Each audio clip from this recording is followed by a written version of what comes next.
You're checking out the Opie and Anthony show. God damn. Tell a friend, will you? We could use the help. It's the O&A virus spreading across America. Bill Burr in studio stopping by. And Anthony just told a great story. It's pretty creepy. I'm sitting here all like, yeah, top this. And you topped it. Oh, it was pretty creepy. It involved, someone I used to know going into the house of another guy I used to know. And they knew each other. They were very close friends. The guy went in, said he was going in to rob the house. The mother was home. He raped the mother, strangled her, killed her, and then burnt the house down to try to cover up what he did.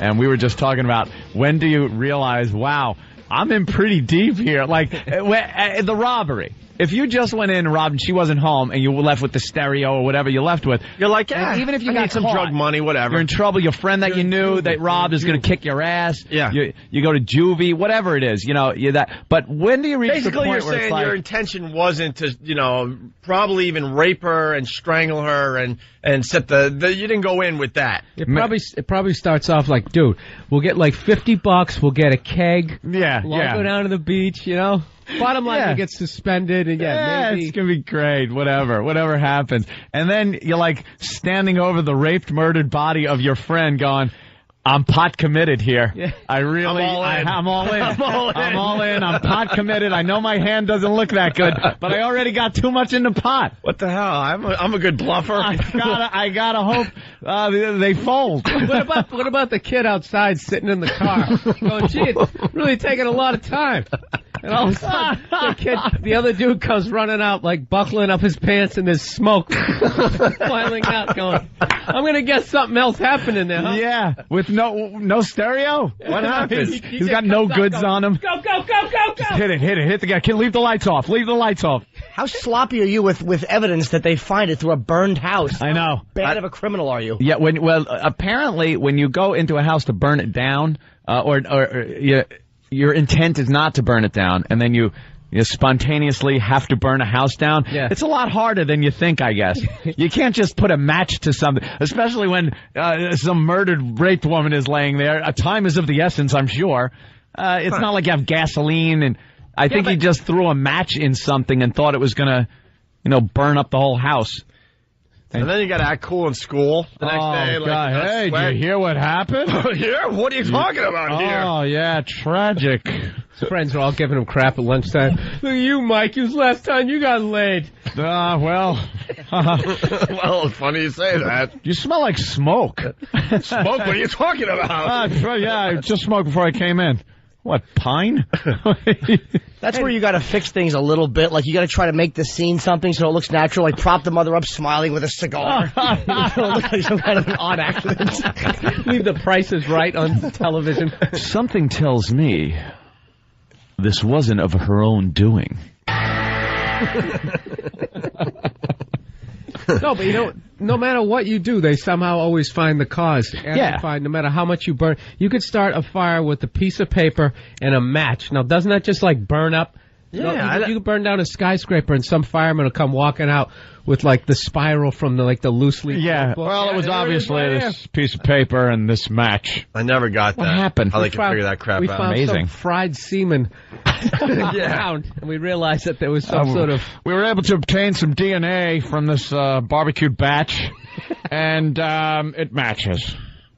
You could tell by the angry look on the can I use the word semen? No, not really. I'm sure Al's having fun with that down the context. Who knows?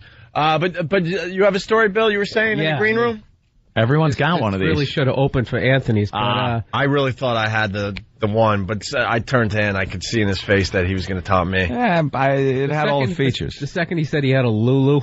Yeah, a Lulu. I got a Lulu. Norton, I got a Lulu. And he was confident because he passed up. Go ahead, you tell your little story. Go ahead, your tell yours. So I try to give my story a little more oof at that point. I'm like, oh boy, I got to do something here. Oh, someone ended up dead in your story? That's cute. That's what you basically said in my story and Jimmy's story, and then you told your Lulu. What? No, rape. An arson? No arson? You usually figure if you got a body in your story that's good enough. Yeah, you can go on last. It's good enough. All right, well, here's my story. There was some kid when I was a senior. There was this kid who was a freshman, and he invited some kid out into the woods. And they go out in the woods. It was snowing out or whatever, or it had snowed. And he's behind the kid. He started walking in his tracks without the kid knowing, and he just took out a bat and just bludgeoned this kid to death. Oh, all right. Goes to school the next day, and I don't know. After a couple of days, he had a couple other friends. Took them out there individually, showed them the body, and said, "If you guys say anything, I'm going to kill you."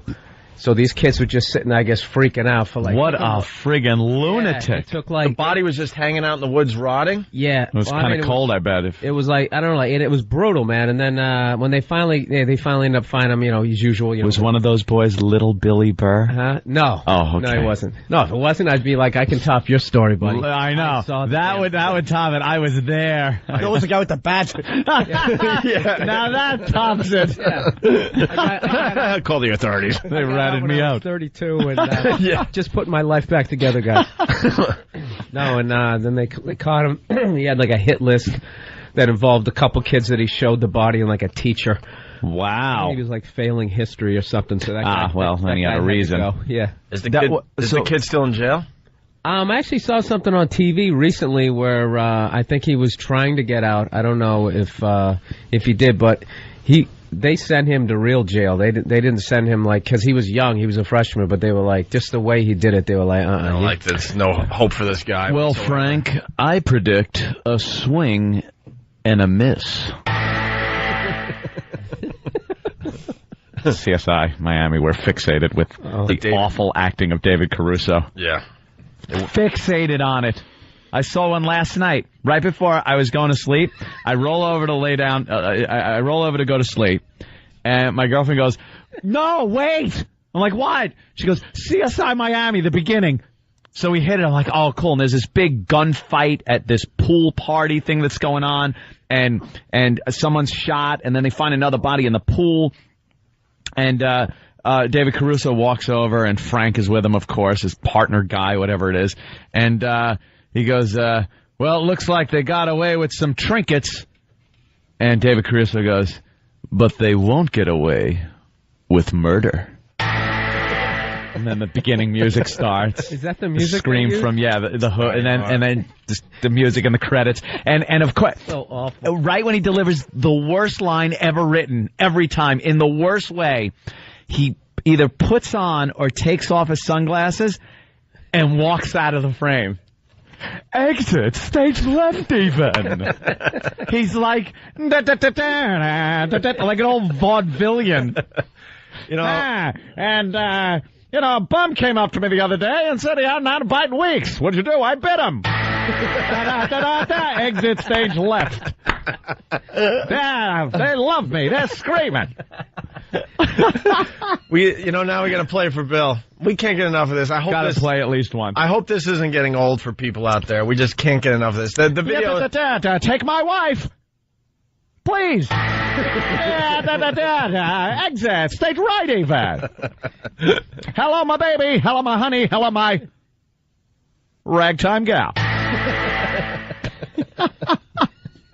Exit. You got to see him walk off. It is so bad. It's on YouTube. It's called David Caruso One-Liners. There's a whole montage of this on YouTube that people are viewing like crazy. But we got just a little taste here of the audio portion. Friend said she came down to drink mojitos and catch some sun. Well, it looks like something caught her. That's not a joke. Yes, that's been all of our reaction. It's not a joke. That's David Caruso acting. And now you might think, has he always sucked this badly? It's the hottest show on TV, It's the hottest show on television. I don't remember on NYPD Blue him being such a crappy actor. But now, every line is delivered, and then the glasses go on like that. I think he can't remember his lines. He probably has like the last half of each line. In the glasses? Wow, he's got some vision. I got to hold a newspaper 10 feet away to read it. No, you just kind of glance as he's bringing it up. Yeah. That's why you're Bill Burr. Let's get back to the montage. Reading his line. Oh, so bad. He delivers lines like he's doing a Sanka commercial. That's a Sanka commercial. I know. Former athlete, no acting training. Yeah. Hi. It's delicious. He died hours before this accident ever happened. So our accident is not an accident at all. That doesn't even mean anything. It doesn't have to. Sometimes It it at least doesn't- has some kind of silly rhyme to it, It or doesn't reason, have or like to. it's kind of a pun. That meant nothing. It sounds like they should go into like a song. Yeah, they Sometimes an accident It- isn't an accident. Bum. Sometimes accident isn't an accident. Bum, bum, bum, ba-dum. all the other cops start dancing in unison. Go try to be safe. Try to be safe. Guy with the drum. Oh. Well, You mean you IRS? spilt your orange juice? Looks like you're in a bit of a sticky situation. Bill's covered in orange juice. leg. Hey, we got to go to Melanie in Cleveland. Hey, by the way, a lot of people have stories about people they knew growing up and something horrific happened. Yeah, we'll get back to that. Don't go anywhere. This show is always ongoing, so maybe call tomorrow with those stories because we got to move on a little bit. We're on the Damn it. CSI David Caruso kick. But just because the bid ends for now, it doesn't mean it's over. So, call tomorrow when you know the show is just dying a slow death. I want you can Gary. actually help us out with your dumb stories. I want Gary from Jersey to call. All right, you want to go to him first? Let's just hear his story. All right, but Melanie, real fast. Hi. Hey. I just wanted to thank you guys for my pleasurable watching of TV yesterday because there was a CSI Miami marathon on, and I sat and watched the whole stupid thing. And were you just, completely taken with Caruso's horrific acting? Oh, my God. It was horrid. I love the glasses, the bad line, the walk off out of the shot. Every It's single like one. clockwork. Every single one.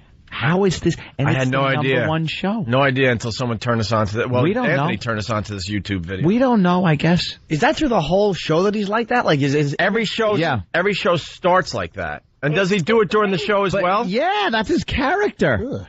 It's horrible. Oh my Well, God. Frank, it looks like I'm a douchebag. All right, Melanie. Yeah, a lot of people are checking it out now. All right, you want to get Gary's story on before we move on. Gary from Jersey. I love hearing Hatchet. yeah. Gary? Gary. Hey, good morning, guys. Good morning. Just real quick, I'm going to get short. I went to school with this kid, and in school you sort of knew he was a little bit off because he would walk through the halls and growl and bark at people. That guy. That's a sign. Yeah. You know, and it would be like the teachers would lock the doors and call the office and say, Dwayne's out again. But a couple years later, after I graduated, I read in the paper that he took a hatchet to his father and, planted it in his chest. Some call it a hatchet. I call it a sling blade. Some call it a Kaiser blade. That would have been a better story if he actually killed him like a dog would kill someone. Like if he just bit him and then went on a fire hydrant. Growled, barked at the police. That was the mauled other his thing. dad When to death. we were when we were kids, the stories would go around about this kid that he would take, dogs and cats and bury them in his backyard and run them over with a pole. Yeah, that old gag. That's the first sign right there. Well, yeah, but we always thought that, it was, that's a story. But if I remember correctly, in the paper, they alluded to animal cruelty as a child.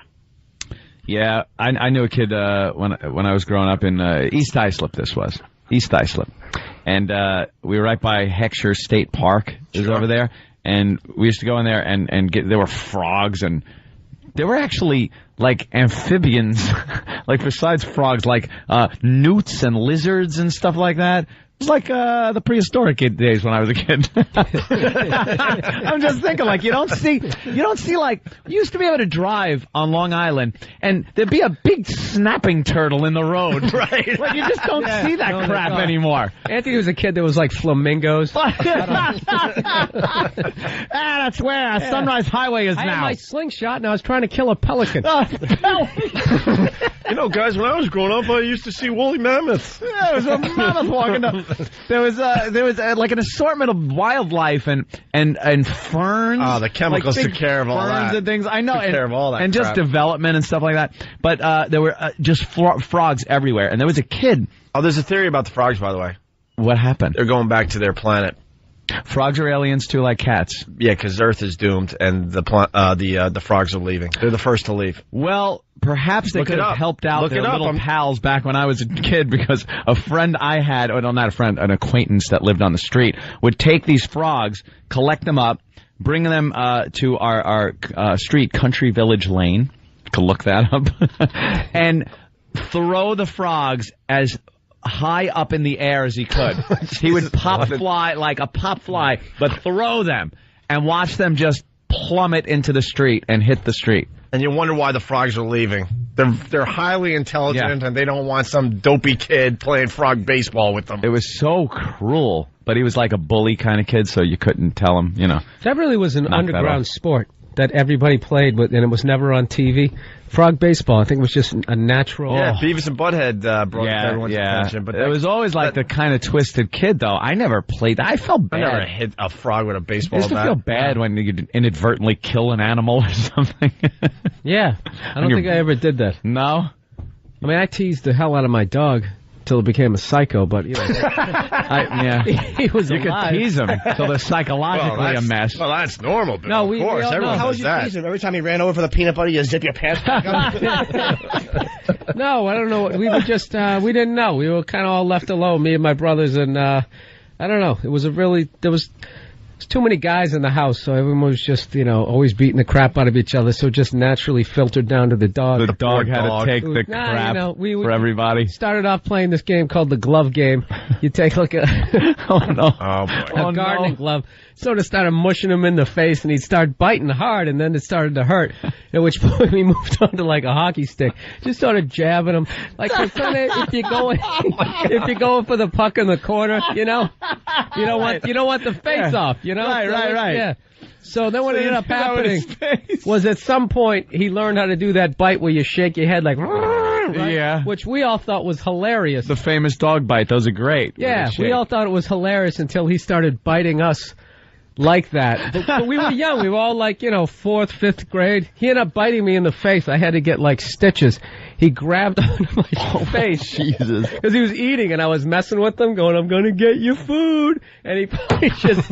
Oh, did he show you? Yeah, little West Highland Terrier, just... 2 of his, like canines, like right under my eye. I almost lost my eye, right under my eye. Aren't they all canines in him? Yeah, and then they also had, like, part of it was, like, inside my mouth. Oh, he really got a hold on you. Oh, yeah. And then shook? Oh, yeah, it was one of those deals like I was going to the merry-go and I know I'm deformed. I felt like... But it turned out just to be, like, puncture wounds. I somehow Could've ripped your lucked cheek up. right off. Yeah, like I was all bruised, but it was just really, like, they were, like, you know, 1-stitch, 2-stitch cuts. Or like, if you nailed your eye, like right now you'd be sitting yeah. with a patch on your eye. like it was the 1800s. Yeah. R. You're twisted, Bill. I'm Bill Barr. Yeah, but the funny thing is we didn't get rid of the dog either. We just kept... Why should you? You guys are the ones... Wasn't the dog's fault? Oh, and he bit everybody I knew. Every one of my friends, it was like, the dog was insane. Like, if you walked into the house and you weren't a member of the family, without question, without thinking, the second you came in, he just charged you, grabbed your leg. You know what Ripped the hell out I of it. cannot friggin' stand about people that own dogs like that is the fact that when you go over their house and they're like, oh, no, he's okay, just don't show fear and put your hand out in a certain... Like there's this protocol you have to go through so you don't get mauled by the dog. And as soon as they say don't show fear, the first thing you're showing is scared fear. crapless. Yeah, because you're like, what is this dog going to do to me? And it's your friend's dog, so you don't have the ability to fight back. Like, if I get bit by the dog, I would punch it in the face like as hard as I could. But then they'd be like, hey, that's how he shows affection. That's What's fluffy. wrong with you? You know, so I'm warning everybody with a dog that if I'm ever over your house and your dog bites me, I will punch it in the face, and then probably punch you and your wife, and then rape her and burn the house down. Let's finish the David Caruso montage for Bill Burr and the other people out there that haven't heard it yet. You mean IRS? So that makes this a seizure kit, and Mr. Whitley a liar. Murder multiplied by 15 years. So we have a victim that started the weekend big man on campus and ended it dead on arrival. The victim of the blast. Or the cause of it. And the glasses are coming on and off. On the contrary, there's a chance this girl is alive, and we are going to find her. What kind of acting is that? Bill might be onto something with that pause. He just forgot his line. Either that, And Just forgot his line. either that, or that's the 50th take, and he's trying to figure out how to make that line, that awful writing, good. Yeah. And right as he delivers it, he's just walking off to choke somebody. Choke the writing staff. There you go. I like that story that guy had about a hatchet. What exactly is the use of a hatchet other than a murder? I never heard. These days, in this day and age, it's a short handle axe. Yeah, back in the Pilgrim days. It's like an axe I'm version. sure it was used for something. It's an axe version of a pistol, is what it is. Like where an axe is a rifle, the hatchet would be the pistol. So you could carry it, conceal it, the sawed-off axe, and just hack into someone's chest. You buy a hatchet just in case someday you got to murder somebody. You're right. I mean, if you work at the hatchet factory, you got to be thinking like 60% of the hatchets are going to be used in a murder. End up in the back of somebody's head. What is this used for? Splitting wood for the wood-burning Franklin stove, or just thrusting into someone's spine? Occasionally, you'll get some guys like a Revolutionary War reenactor. Yeah, he needs. I need a hatchet to complete the look. But he dulls down the blade, you know. Yeah, you don't want to hurt anybody. You don't want to hurt anybody when you're running around with other men in a field on a muskets. Sunday. Doing 2 damage. Muskets and crap. Ugh. Reenactments. Stink. A hatchet, yeah. Isn't that like Lizzie Borden used a hatchet and killed her parents? Made the hatchet like synonymous with murder? No, Lizzie Borden took an axe and gave her mother 40 whacks. When she saw what she had done, she gave her father 41. That's right. I remember that cute little rhyme that they used to tell us as no kids. Hatchet is what Jimmy's getting at, Anthony. It was an axe. It was an axe? Yeah. I thought it was a hatchet. No, Lizzie Borden took a hatchet, gave her mother 40 whats? Watchets. Yeah. I think they changed it because it rhymed. That's a Caruso line right there.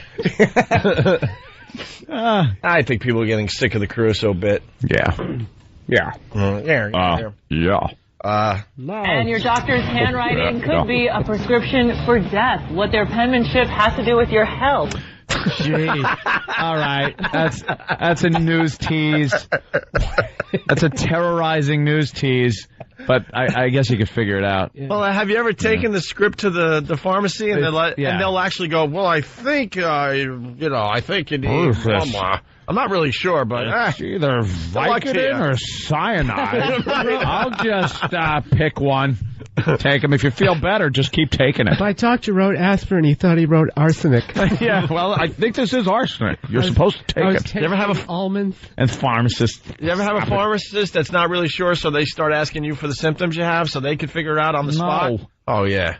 I'm not talking to a pharmacist. Pharmacist gives me whatever prescription it is. I sign and leave. Not a word is exchanged. You know how to work the little thing.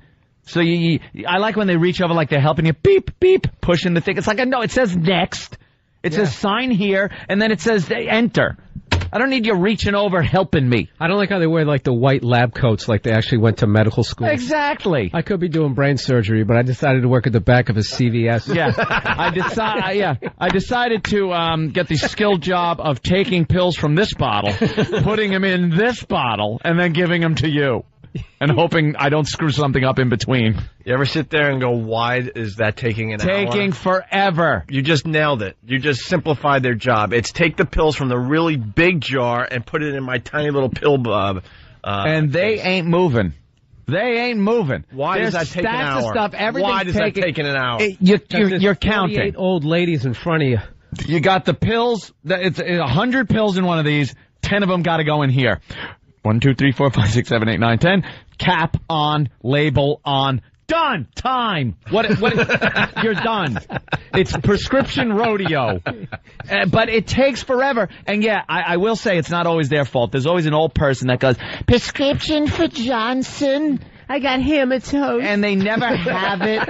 And it's like, I'm sorry, Mrs. Johnson, your insurance wasn't covering this brand, so they gave a generic brand for... What is the... I've got to call my doctor. Give me the phone. And they're on the phone, and you're waiting, and you just want to kill this woman with a walker. And you just want your herpes medicine? With her four-pronged cane. Dude, that's you got to get those guys when you're saying time. You got to get those black dudes who play chess down in Washington Square Park. Oh, yeah. To start, they play at 90 miles an hour. With the clock. They're the only ones who should do the prescription. Yeah, time. Just put the pills in the bottle, slap the label on, and hand it to me. And your doctor's handwriting could be a prescription for death. What their penmanship has to do with your health. How about this if he signs it Kevorkian? All right. Well, do we need to know how that ends? Yeah. We all know doctors have bad penmanship. Stan's going to beat you with a hockey stick. Why? What happened? Much like Bill beat his dog. What happened? I didn't. It was... I was going know. it was like it was a 2 minute. It was like a little taunt. It's a 2 minute minor. Was that it? 2 minute minor? Yeah, it wasn't a misconduct. Bill, we promoting anything today? Yeah, I'm at the DC Improv in DC, obviously, and this week and next week I'm at the Punchline in Atlanta. Well, say hi to DC. We're on WJFK. Yes, Hello, District of Columbia. All right, very good. Fine district it is. Yes, it is. And hopefully by the end of the show we'll get into this. Nothing you have ever seen before, and nothing you have ever heard before, will prepare you for the shock of... My Baby is Black. Now, the motion picture screen reaches its full maturity in this dramatic, bold story never before told on the screen. Hopefully after the break. I've got to hear the rest of that. Hopefully after the break. It's the Opie and Anthony Show. Very busy morning on the Opie and Anthony Show. Yesterday, when we were doing our show that no one heard because everyone had the day off, except for the XMers. The XMers heard the show yesterday. Anthony, what happened? What happened, Ed? Oh, my God. Oh, my God. There you go. Oh, my God. All right, I see where this is going. Monsters! Maybe Bill doesn't know about this. Jimmy does, of course. We do, of course. A radio show killed a listener. Come on. It was hilarious. Monsters! Hey, this is pretty cool. Radio show. Basically, they did this contest. Hold your Wii for a Wii. Hold your Wii for a Wii. You know, the Wii, W-I-I, the gaming system. Oh. So hold your Wii for a Wii.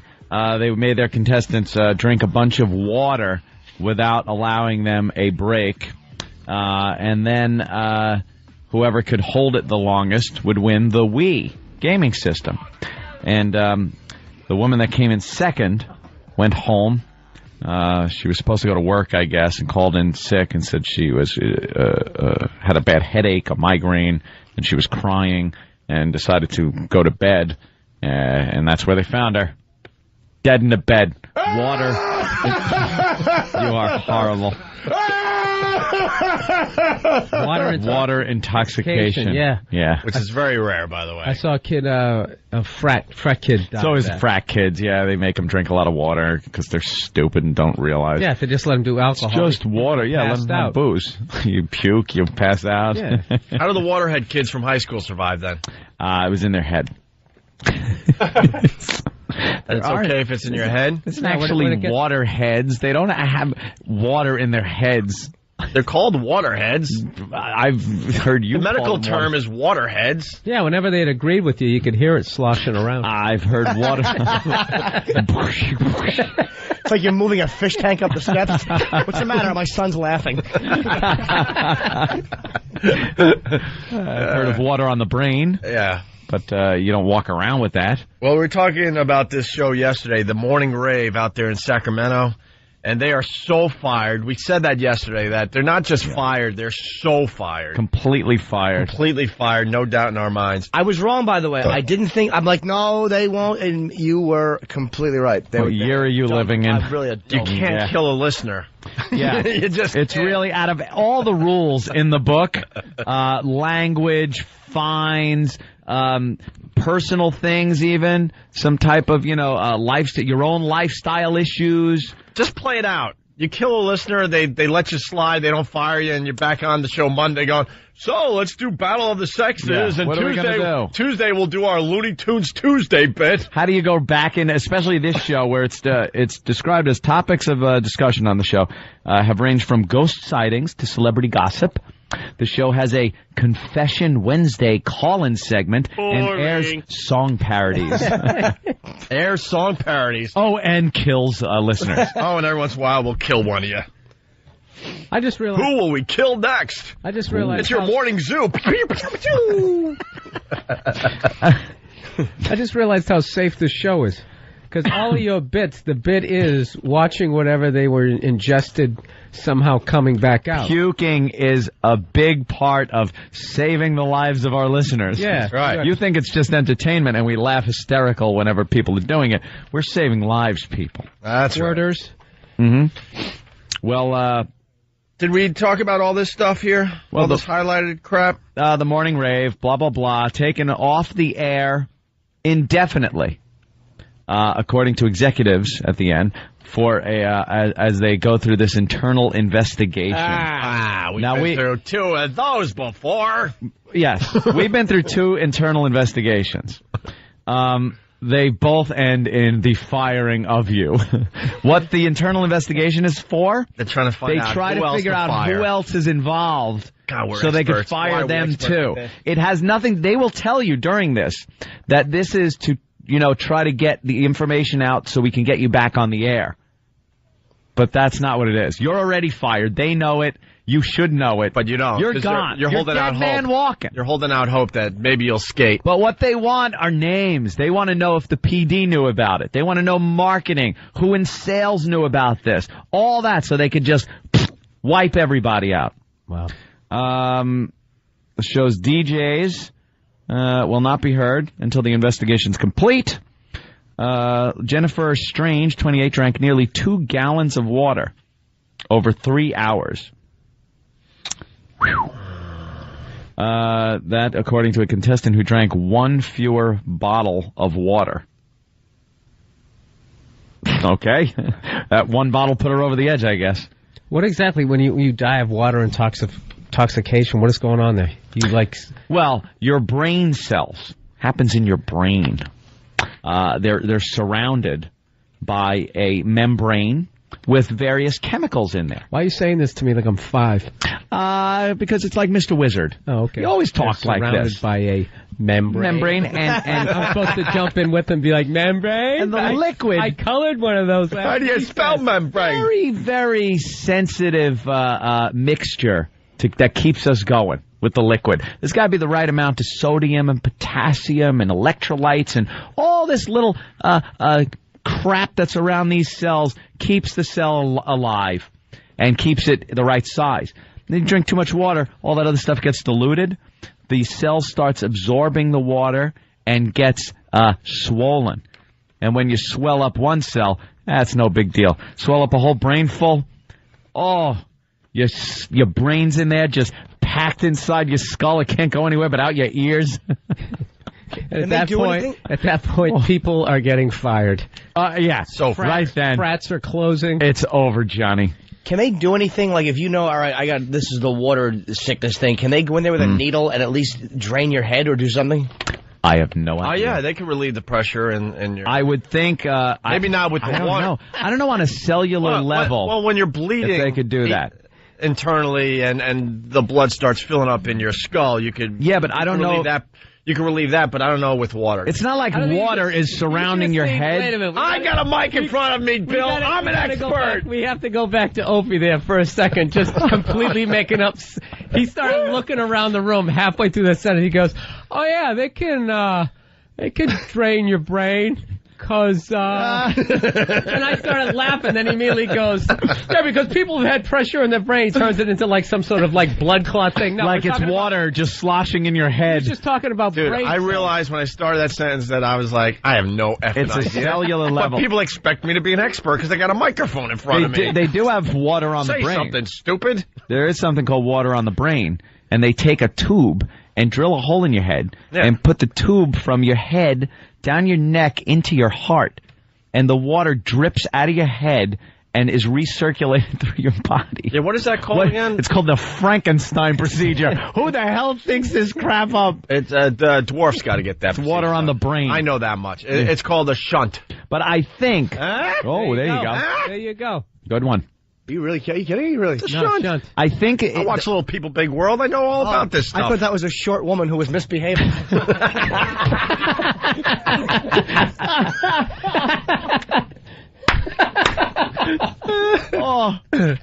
Anyway, I think to take care of the water intoxication thing, I don't know. I'm speculating.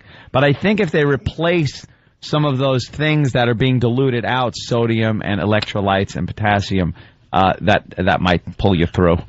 Yeah. I don't know, though. I'm just assuming that they would have the capability to do that. Can they, like, suck the brain cells out and sort of wring them out? Wring them out one at a time. Inject them back in? Put them back. That's what Opie was trying to ask. Well, we got a nurse. We got Nurse Heather. Nurse? Is this Nurse Heather from Pal Talk? Yes. Nurse Heather. All right, Nurse Heather, what's up?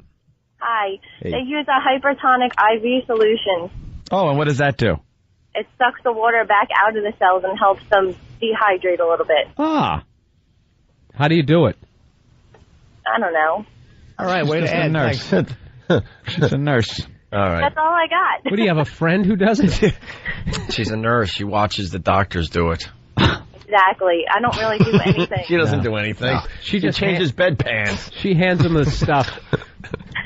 Scalpel. She doesn't even sound like a real nurse, though. She sounds like a porno nurse. She I know, right? Nurse Heather. Yeah. In a little candy striper outfit. Tee-hee. Tee-hee.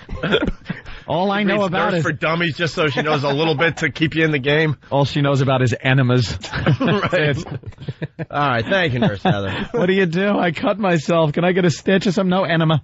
So, can we get the statement from the station from Sacramento there? Can you get that back up there, E-Rock, please? So, this is John Geary, Vice President and General Manager of 107.9 The End. All of you are probably aware of the tragic death of a contestant, Jennifer Strange, following her participation in a contest on the morning rave last Friday. First and foremost... As heard here, 6 a.m. to 10... He didn't throw a plug in there? First This and death foremost... sponsored by... Is this on a loop on the station when you tune the station in? First and foremost, our thoughts and sympathies go out to Jennifer's family and loved ones. I also want to assure you that the circumstances regarding this matter are being examined as thoroughly as possible. We are doing everything we can to deal with this difficult situation in a manner that is both respectful and responsible. In the interim, the morning rave is off the air indefinitely. Thank you. John Geary, Vice President and General Manager. Fired, so fired. Fired by Friday. Wow. Trying to hose down the studio and get the next Slappy and Wappy show in and make believe this other show never existed. That's how it works in radio. Goodbye. Were they highly rated? I mean, were they like a really popular show? I don't know. Really? I really don't know. It's a good question. People were on the floor with their teeth chattering and pale. In a sickened state. DJ Trish told a caller said that one of the contestants sounded like she was going to die. I felt like I was going to die, Myers said. They were not concerned about our health being at risk. You know what that is right there, that line? That means I'm going to pile on the lawsuit. Oh, the lawsuit. Yeah, because now everybody that was in the contest that didn't die is also going to sue. I've suffered from blurred vision. I can't drink water anymore. Cold in the extremities. I can't hug my children. That's right there. That's worth at least 30 grand. Yeah. 30 grand a kid. She was sick. She looked pale. Her eyes were super watery, of course. And everyone was really nauseous. Why don't you just throw up the water? Yeah, just stop. But I mean, why wouldn't your body just start throwing up the water? I think it gets absorbed so quickly. It's sounds like too late. CSI Miami. Looks like they got in a little over their heads. Bill's aboard with the David Caruso bit officially. Well, Frank, water everywhere, but not a drop to drink. What? See, perfect. It doesn't make any sense. Of course. Phil in Atlanta, what's up? I'm just tired of Anthony being a show-off, know-it-all. Like, I know. Dude, we get it. You stay home and watch the Learning Channel 9 hours a day. I love you, Phil. I gotta agree with you, Phil. I'm sick of me. Did you notice how without even taking a breath when Bill asked about the water poisoning thing, Anthony went, well, the cells in the head. And Phil, I understand. I get tired of me a lot of times, too. That was a perfect phone call, by the way. But you're out. He's gone. dope. He's done. No, we all see it, but we're too scared to tell you. What can I do? Enough. I have to spread my knowledge. Stupid intelligence. Keep it to yourself. I have to. And I say when I'm speculating. The second I asked the question, I did look right at you. Well, I was never a doctor, but I should have asked Opie just to see that look on his face again. I take pride in being not know-it-all. So I just got not know-it-all. I'm not know-it-all. Well, Anthony is smart in comparison to us. It's like when you have two other dummies you're working with. Right. It's like my girlfriend did this thing yesterday, and I caught her. We were walking, and she just didn't know it, but she knew I was dumber than she was. She's like, what kind of food is in that place? Is that Malaysian? And I'm like, I don't know. She goes, yeah, it is. And I'm like, you bitch, you just asked me. If I would have said, no, it's not, you would have went, oh, okay, I thought it was. But because I'm dumber than her, she's all of a sudden the expert. Called you out. Yeah. Made you look stupid. Yeah. And like acknowledged that that's exactly what it was. Yeah. She didn't know what she was talking about. All right. Hey, this is just a dumb quickie, but I like the writing in this story. I tried to work on my intelligence by reading a lot of newspapers every morning before the show. And I found this in the Philadelphia Inquirer today. There's a fine new casino down there in the Philly area. And the headline is, Why You Won't Get Rich from Slots. Oh, the slots. Because the casino wants to make money? Yeah. But the first paragraph is kind of funny just in the writing. Jury, last name I can't pronounce, that sounds Polish, pressed a button and watched the 3 wheels spin. Oh. The seductive lights of the slot machine reflected in her eyeglasses as she sat in an orange-padded chair. I'm gonna win. The first wheel stopped spinning, displaying the image of a purple bar. Oh, purple bar. Then the second wheel stopped. Another purple bar. Jackpot. And the third wheel? Here it comes. ... A blank. Of course. But tantalizingly, just one space away, she saw the third bar she needed. Gee. And then she says, if that bar had come down here, I would have won something, she said last week in her first visit to the new slots parlor at Philadelphia Park Casino. Close, but no cigar. It's like it ran out of gas. No. She has no clue that these dumb slot machines are programmed to make a near miss, so you play long. That's how it works. Yeah, they want it to look like you're getting so close to winning. Oh, if it just would have clicked one more time, I'd have won. Yeah, it says right here, maybe not. Sure, it looked as if the third wheel just ran out of gas when it got close to the winning symbol, but in reality it stopped there because an internal computer told it to. A result randomly determined when she pressed a button before the wheel started spinning. Yeah. They are doing that to make you play longer. Yep. That's where they make. I heard they make most of their money. Slot machines. Oh yeah, I remember. Huge. I remember learning that when I never talked to anybody in that business. Right, Bill. Slot machines. I just realized that was just a rumor I heard from other comedians. But see, we finally admitted on this show we feel like we're experts because we got a microphone in front of us. Yep. And dude, I do that walking down the street. I'll just be talking to somebody and I constantly just throwing out crap. It was just never read it, never proven. I'm so glad I go with my gut. The slot machines are tamed down now in the casinos. They've really tamed them down. They used to, you do bang, bang, bang, bang, bang, bang, bang, bang, bang, bang, bang, bang, bang, bang, bang. You're trying to play cards or something, and it's just nothing but slot machine noises. Turn the volume way down. You ever see a show on, I think it was the Learning Channel? Oh, boy, here he goes. No, it was a pretty cool thing. This is called Make Believe You're as Smart as Anthony. No, it has nothing to do with it. Watch, I'll nod and everything. Like, has nothing to do with that. It was an entertaining show. It was guys that beat slot machines. Yeah. The guy worked for a slot machine company, figured out how to put a chip in to certain machines that he would maintain. He'd go around and change the chip. And you'd have to go through this complicated code of how many coins you put in and how many times you pulled the lever before there was a jackpot and which buttons you pushed. So if, you were just somebody, you could play the machine and it's going to pay off like normal. But he knew to go in there, or his accomplices, put in like 2 coins, pull it once, put in 1 coin, pull it, put in 3, pull it. And then when you put in like 4, if you did it in that order, it would pay out. All right, here Jackpot. we go. Absolutely brilliant, right? This Yeah. is the question I got for you. How do you ever get caught? He got caught. How do you get caught if you're that brilliant to come up with something like that? I believe it always turns into greed. Greed always gets these guys. The two guys are arguing like, look, dude. They noticed these machines were paying out too much, and instead of moving on to another machine or something, they looked at the cameras, noticed it was kind of the same guys going over to the same machines that were paying out. There was another guy, brilliant, Maybe that actually... They walked away with 10 pails of quarters. Huge, big buckets full. There was a guy that counterfeited the coins that went into slot machines, these giant tokens from casinos.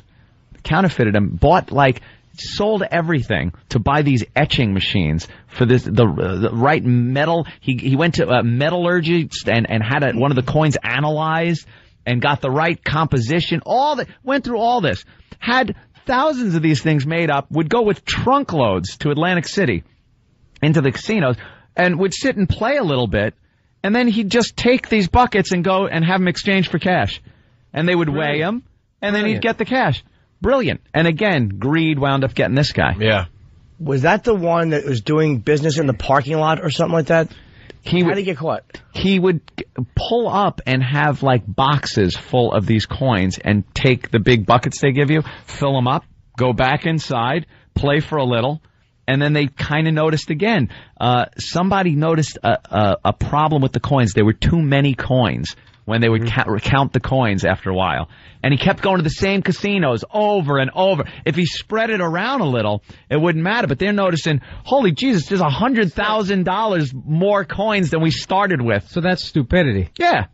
I saw a guy one time on one of those cop shows. I forget, it was years ago. So it was either payphones or parking meters. He figured out how to pick this lock, which was, allegedly unpickable. And it was greed. If he just used it to supplement his income, move up from the Camaro Berlinetta up to the IROC Z. That's the problem everyone makes. That's what he did. Now he goes out, he gets some flashy cars. And he was going all around, rather than just doing what, I don't know. How many parking meters are there? Whatever. You hit 30 of them out of the whole city. We got a little bit of a problem. This guy hit 1,000. And then he started going from different city to different city, and I don't know, he was paying his hotel bills in quarters, and they ended up catching him or just something stupid like that. Yeah. Guys, fans telling me he just got caught using sleeve cams at card tables. What the hell is a sleeve cam? Put little cameras, I guess, spy cameras up the sleeve? Yeah, and they had, it was somehow being fed to some guy in a van in the parking lot, and he'd slow down the tape and see what everybody was getting dealt. So wow. Cheats are brilliant. Yeah. But they got undone by greed. They won 10 out of 44 hands or something, which is way better than you should be doing. Just bring the ratio down. At that moment, all of a sudden, there's somebody with a shaved head standing right behind your chair, and you're like, okay, guys, abort. Sir, do you mind coming with me? You get that casino treatment. What tipped him off is he was wearing a wizard robe with a giant hanging camera strapped to his arm. 1980s camcorder. With a big video cassette. He's pointing at the dealer the entire time he's dealing. Come on, give me a winner. I love this guy. I'm loving this guy. Just won't stop pointing at him. His sleeve. Bing, bing. Battery low. Battery low. Right. Even when you're at a blackjack table and you're doing absolutely nothing wrong and you see those pit bosses coming around just to take a look, don't you start feeling completely paranoid? I didn't do anything. Even though you're not doing anything? I do that when I've made a few just lucky bets where I bet big and hit, and then I bet real small and I lose. And you do that a few times in a row, and it's just pure luck. And you're sitting there like, oh, he's going to think I'm counting cards. I've seen those guys. I was at a crap table one time, and this guy he just kept hitting and whatever, and all of a sudden, right in the middle, two guys, shaved heads, come over, and they just take the dice, and they put new dice in, and everybody's going, oh, come on! And the very next time, the guy throws a dice, and they lose. And it's like, how do I know your dice aren't rigged? Yeah. Right. Let's keep it moving, buddy. Hey, someone is You saying don't the know. show is called Masterminds? It's an actual show? Yeah. Oh, I gotta start checking that out. Yeah, and it's a good on one. where again? Learning I Channel? don't know. One of those channels, Discovery, Learning, blah, blah, blah. Mastermind, so they show a bunch of people who got caught. Yeah, I know. Well, almost Masterminds. Just short of Masterminds. And I think Tim on line 8, I saw that one too, but I don't remember exactly how he did it. One at Keno. Yeah, Tim, go ahead. How did that one work? Tim? I saw that show, Masterminds. Well, that guy that rigged the machine, he ended up figuring out how to rig the Plinko. I think it's called Plinko game. It's like bingo, but it's like a billion numbers. Yeah, it's like it's Keno.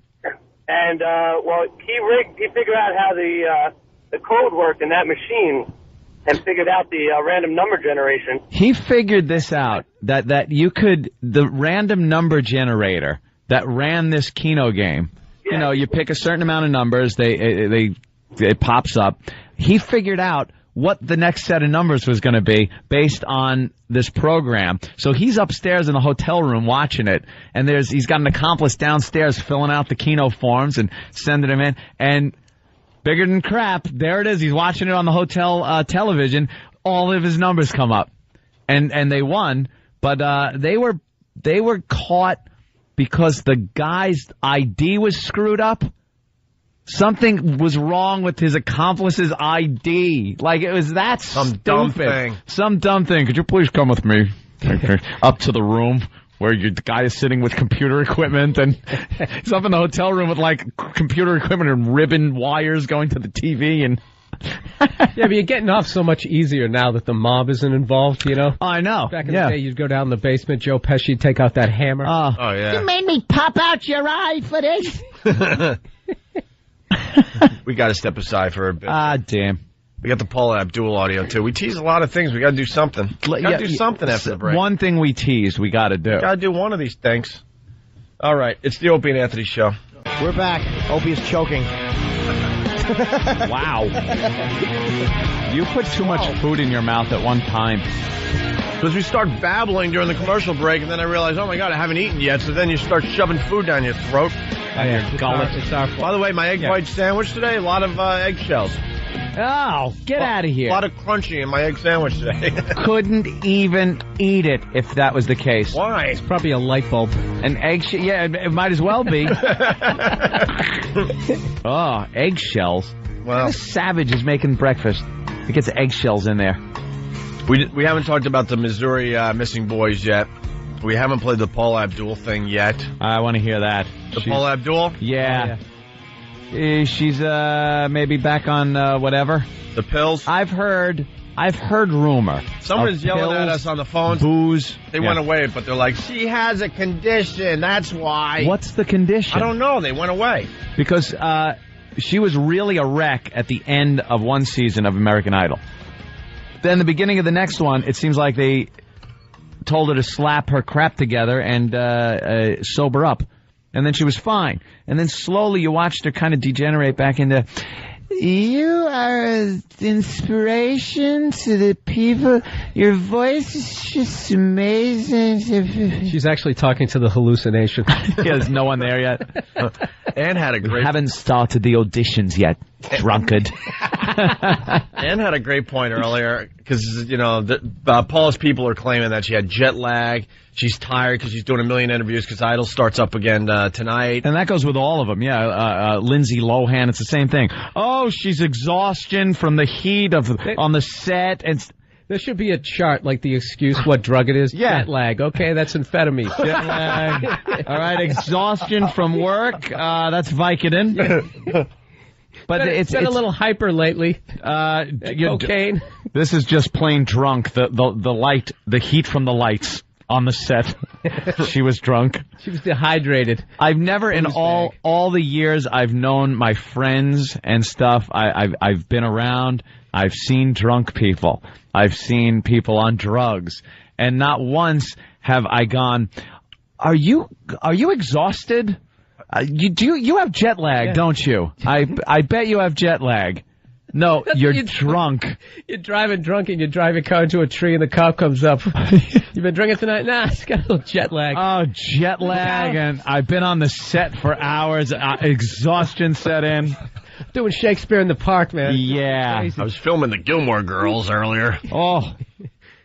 Too many hours. Exhausted. All right, here we go. Here's Paul Abdul. Man, let's hear. You decide if it's jet lag or some form of pills or alcohol. Good morning, Paula Abdul, live in New York City.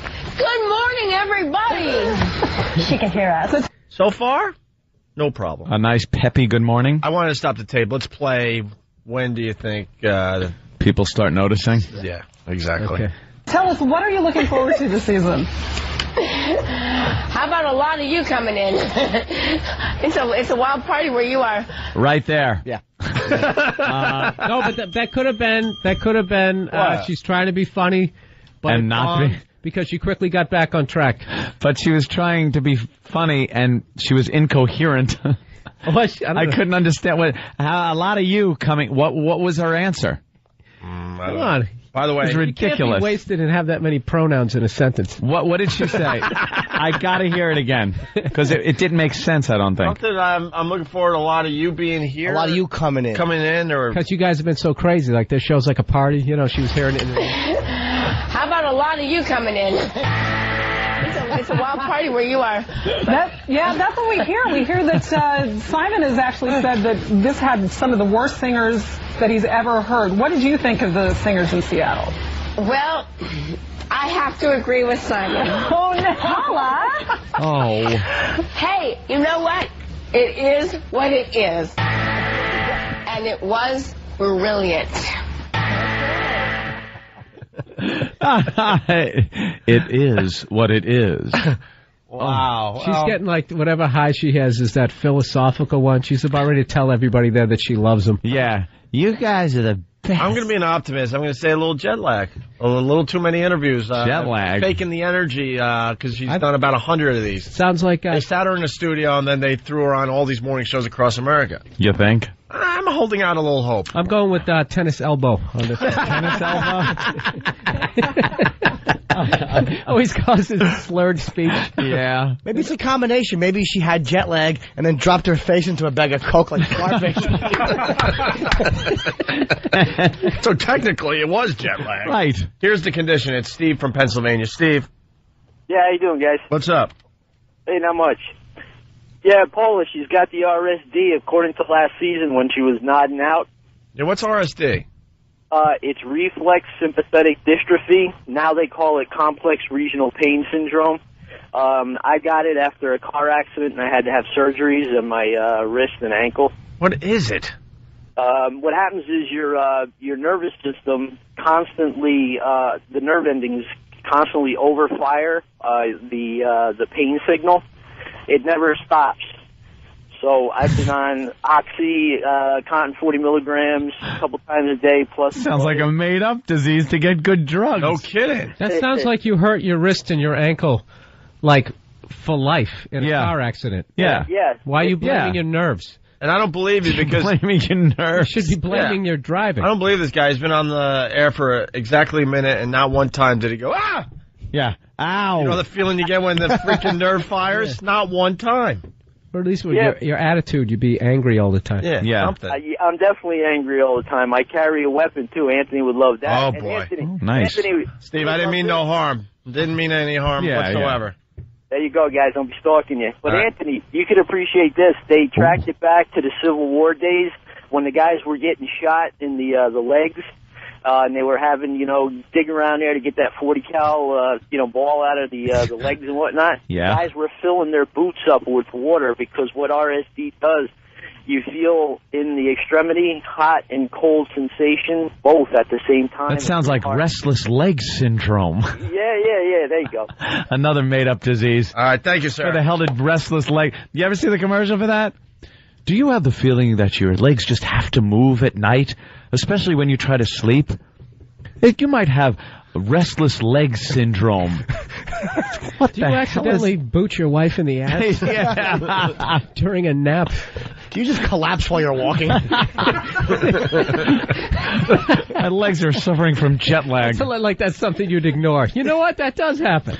Restless leg syndrome. And then they show some people kind of like, get all mad because their legs won't stay still. Just hold your legs still. Where was this disease back in like 1975? Isn't it shaky leg syndrome or something like that? Are they talking about that? His Dr. Than. It's called being antsy. You got a case of the antsy. Thank you for your diagnosis, Dr. Than. All right, let's get back to the audio. Paula Abdul, let's see if she sounds a little worse here. So far, I'm holding out hope. I'm thinking jet lag, too many interviews. Mm-hmm. This show has turned into a flat-out star maker. 7 or 8 of last season's alums pulling record deals. How do you think Idol has changed the face of pop music? Well, let's put it this way. When the show started, the record industry said, this show is going to ruin the music industry. And the record industry was already kind of upside down. But now we are legitimate, and we're churning out mega stars. And it's a show that actually you see great things happen to these kids, and I love it. And I think that it's going to be around for a while. She should have bailed like 9 times in that. Oh man, right? Out and she just kept. I wanted her to stop. Like, just stop. No more. They said we were going to ruin the record industry. The record industry? She has a problem with her S's. She slurs her S's. And we're going to be around. Let me go out on a limb here. American Idol's popular. I see high ratings. She keeps winding down. And that's why it's a great show. Because when we do the show, you were out of it. Oh, you were done. There was a chance for a period. Not a comma. Because we're making stars, and we're pumping out stars. Like last season, we had this good... Oh, no, not last season. Yeah, and speaking of great things happening to people, an old buddy of yours, William Hung, he's coming on our show tomorrow morning. And you're kidding! Yeah, he is. He'll be here tomorrow, and he seems like a really nice guy. When he auditioned for you, did you have any idea that he was going to become such a cult star? You know what? I thought that this kid is going to, if anything, prove that he has so much, a tremendous amount of heart, and he's got drive, and he's a smart kid, and boy, did we see how smart he actually really is. Wow. Oh, my terrific. God. Yeah, well. Yeah, there's something going on. That's RSD, or is that... Well, someone is really mad. RSD is not a joke. It's Momo, faithful listener of the show. What's up, Momo? RLS. You're getting the wrong restless leg. Yes, Momo? Well, yeah. Yeah, restless leg is not a joke. I've got it. And I know... Is it shaking right now? It's actually worse when you're tired. Like, I know when I'm getting tired, if my leg starts, I can't control them. Where was this disease even back in, like 5 years ago? I had it. I've had it for a long time. I just never knew what it was. And then I finally started taking an anti-seizure medicine for another condition, and it stopped almost. Yeah, we've invented way too many diseases. So many. Well, it's true. It's a legitimate disease. Shut up. Toughen up. Throw some warm milk on your legs and go to sleep. All right, guys. See you later. All right. Got to strap and tie it down and get a good night's sleep. What? Am I looking an idiot? Doesn't a disease have to be, like, fatal? Yeah, I would think. You know what I mean? Your leg shakes. You got shaky legs. When God was putting you together, somebody distracted you, you forgot a washer. You crossed a little, forgot a washer. Or a couple of nuts. Something's a little loose in your transmission. The insulation rubbed off on a wire. It could be worse. He's like a Pinto. He's like from that line. Yeah, from that line. Just discontinue that model. People want to play Guess What Pill Paul Abdul is on. Matt in North Carolina, what's up? Yeah, she used to sound like me when I used to take Adderall and stuff for like 2 or 3 days. Yeah. And it just takes a toll on your mind. And you just you can't form sentences. It's just hard to talk. I'd just be like strung out on like Adderall, just like overdosing, taking like twice, 3 times as much as my dosage. His call has done the same thing to us. Yeah, wow. I'm at a loss. I don't know what to say. I can't make a sentence. All right, listen. Big Duties Jay from Jersey says it all on the Instagram. From Jersey? Yeah. Oh, okay. I didn't want to confuse him with the other one. There's a Big Duties Jay in Kansas, of course. This bit is okay. Just updated. Hold on. This bit is okay, but your baby is black would have been much better. Well, we had to make a decision there. We had to make a split-second decision. And Idol starts tonight. Your baby's black doesn't start tonight, sir. You know something? I've heard a lot of people on message boards and other things say, I liked the way the show was when you guys were on NEW. Yeah. You just got a taste of it. Opie teased something the entire show, and you never heard it. Remember that? And you're not going to be able to help yourself. You're going to have to tune in tomorrow. That's my brilliance. There you go. That's my brilliance. There's a blast from the past. I dare you to go, you know what? Screw those guys. I'm not listening tomorrow to find out what baby is black all hear about. it. Yeah, I double dare you. Somewhere in your subconscious, you're going to be like, I got to tune that show in again. Sometimes it went on for a week. Nothing you have ever seen before, and nothing you have ever heard before will prepare you for the shock of... My baby is black. Now, the motion picture screen reaches its full maturity in this dramatic, bold story never before told on the screen. That baby didn't sound black. Oh, the crying. Sorry, I was trying to play a sound effect and it didn't work. It didn't work? Oops. Well, I wonder why. I could tease the second clip. The second clip of My Baby is Black from 1961. Class watching an educational film. Ooh. Social workers talk about civilizing black kids. All right. Let's give it a listen. I'm open-minded. Oh, but... oh. Montage!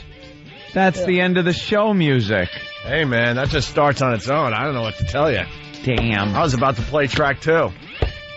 Yeah, see, we really try to get to it. You're not going to listen tomorrow, right? I dare you. Try not to listen tomorrow. I dare you. Tell your friends not to listen tomorrow. And tell them why they shouldn't listen tomorrow. I dare you. You know what? I'm going to listen tomorrow as I'm packing my suitcase on my way to go to Washington, D.C. to the Improv this weekend. Really? Yes. Are you going to be there? Yeah, I'm going to. Okay. Checking out some of the monuments. Yeah. Telling some jokes down at the club. Some jokes. And BillBurr.com. Yep. There you go. MySpace.com/Bill Burr. Norden? Chicago this weekend. I get to see Steve Dahl on Friday. Oh, really? Yeah. You're doing Dahl show? Yeah, Friday afternoon. Tell him we said hi. Nice, CKG absolutely. checking in. All right, guys. Steve. If you're not joining us over at XM, have a great day. Yeah, hey, we're here. He's a complete fuck. Sorry. Oh, wait, we're on. Come on, teasing, of course. I'm still not set to do this walkover today. We were chit-chat. What, are you cold? No. Oh, no, I know. I was waiting for I know you come out of that revolver. Jimmy. How you doing, arm around me Pally? all tenderly. You getting that stainless steel all nice and clean? Good. Hi. All right. Oh, excuse me, miss. Hi. That guy's one of the good guys, by the way. Yeah, we like him. Hi every day to us. He's a good boy. He's a good guy. He's polishing the stainless steel on the building that only goes up 80 floors. And he's polishing the bottom like 2 feet of it. What an asshole. You know what I always think when I see a guy like that? I'm like, what did he want to be when he was growing up? Not the guy that polishes the stainless steel building. Exactly. I want to be an But we like this guy.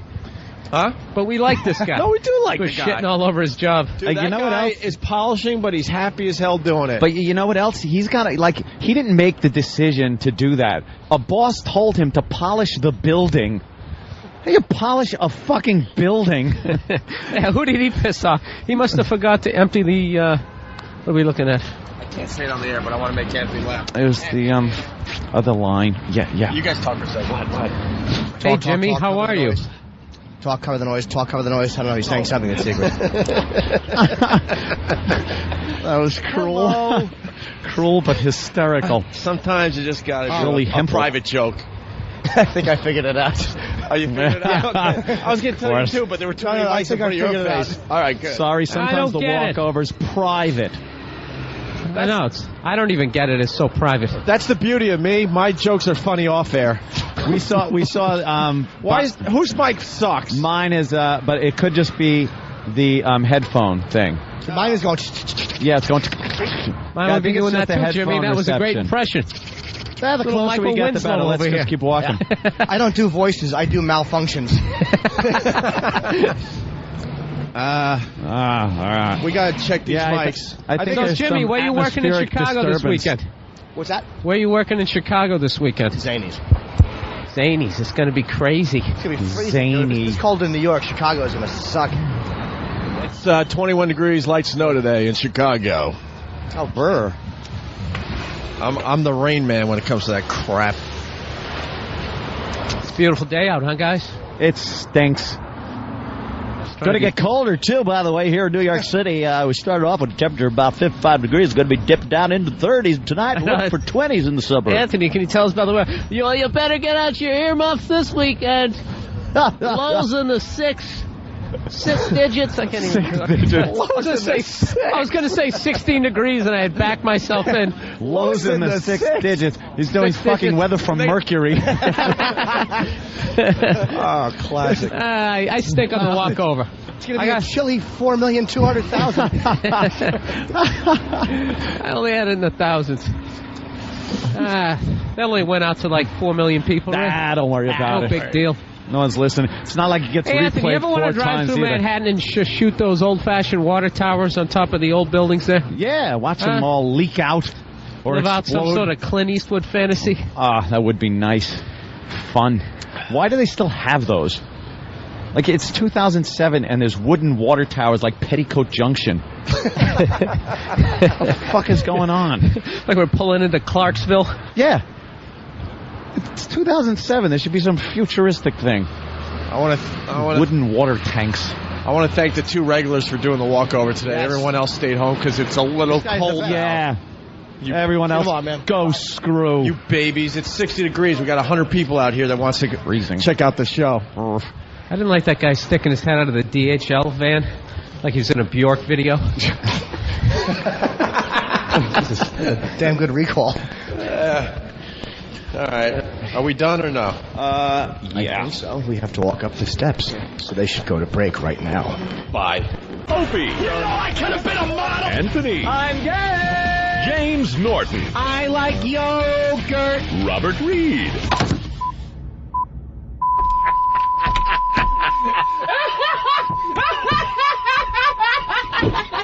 But enough of this palaver. Let's get the show on the road. What do I know? We want to congratulate Anthony. This is a very rare thing that happens on the Opie and Anthony show. Of course, the first show is heard on regular radio, and first half of the show, I should say. And, they got to keep it FCC friendly. But you here at XM get the uncensored version of the show. Except for the curse But it's kind of fun to take a look at the dump report from time to time. And this is very rare. One dump, and it was by our pal, Anthony, the responsible one on the Opie and Anthony show. Usually, but I called it right when I said it. Yeah. Right when I said it, I said, they're going to dump that. And they might be learning over there. We were just discussing this just before we turned the mics on. They allowed semen to go through. They allowed fried semen to go through. They didn't dump on semen. Yeah. Well, Al didn't because they didn't dump semen. It's a food reference. It's delicious. So, maybe they're listening over there because it doesn't have egg whites or shells in it. Shit. Yeah, all right. Well, one dump today. Anthony, 7:13 a.m., raped Don Larson with a pen. Yeah. I didn't do that. It's just talking about it. You can't even talk about it. Well, it was in two of it. I said he raped Don Larson, and you said with a pen, and it's like with a pen. In context. And then, I know you could talk about rape. You just can't say raped with something, and I said it. Let's say hi to Chris in Florida. Al dumped. Chris, what's up? Hello. Chris. Hey there, Chris. Yeah. You're outside? Yeah, I was outside. I was wondering if I'd come up and watch the show. Considering you're the only listener that showed up for the walk, I don't count those other two guys that are there every day. What? Walkie-talkie man was out here. See, even you know that Walkie-Talkie Man is outside every day. What is that? Is it a ham radio? Are we on a ham radio channel as well? We're on everything else. Playing something off the antennas. Has anyone asked that guy what that hey, thing Chris, is? why don't you go come upstairs and do what you do best and just watch and listen? Yeah. Instead of yapping over us talking. We were getting into maybe a possible bit here.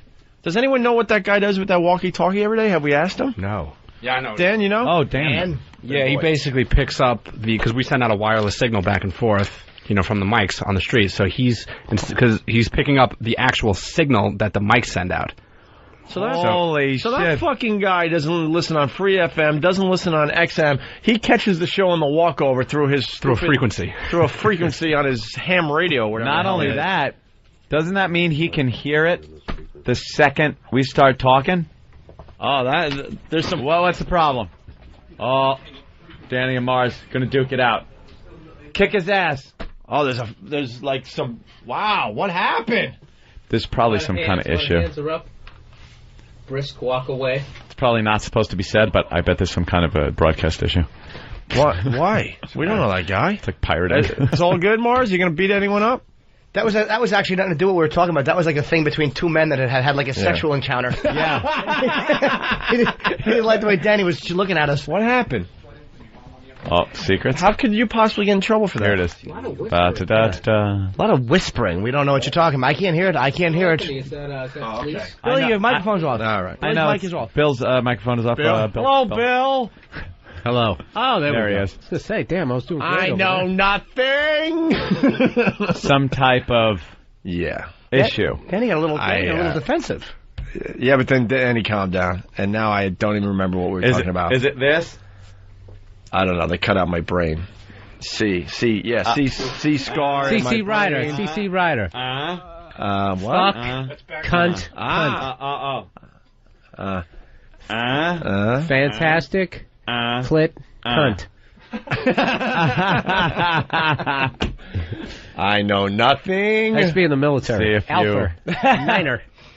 Someone is asking, and by the way, Danny didn't calm down. Danny realized that Mars trains under Poe and would kick his stupid tooth out. I know. Oh. Danny just realized, I'm going to get my fucking ass beaten. Yeah, Mars would do that just to impress Poe. Yeah. Not because he needed to defend himself or anything like that. Eric in Rochester, what's up? The home of Brother Weeze. What's up, Eric? Good morning, gentlemen. Good morning. How are you today? Hey, good. Hey, quick question.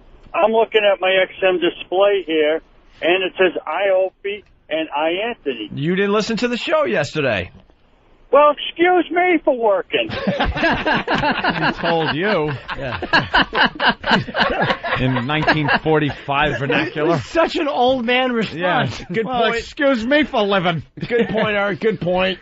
His whole response, fat. I don't have a comeback for that one. Good I bet point. he shook his fist, too. Sometimes you gotta realize when you're beat. You got me today. Got to give it up. Most of the time, listeners get freaked out if you give him shit and they back off. That dude just yelled at you like you were in his living room. There. Excuse me for working. Yeah.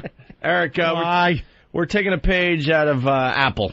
Apple, we're doing this until the cease and desist comes in. Everything with that lowercase I in front of it, iPod, iMacs, now the iPhone coming out, everything like that is very popular with people. It's very big. Yeah. A lot of people want them. A lot of people get them. So we figured we're going to be Opie, Anthony, Jim, and it's going to be the Opie and Anthony show, the virus, here on IXM. And we're getting painted white today, by the way. Yes. I know we're white, but you got to get the real white. That real nice, yeah. Actually, that's the old version. White. There is a problem, though. My corneas are easily scratched. I actually missed that one.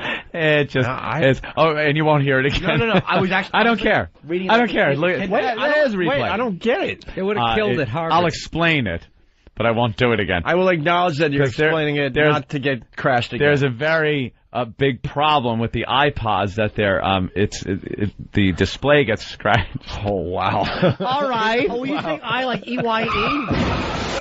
Wow. No. I was just some type of just split. Yeah, it was horrific.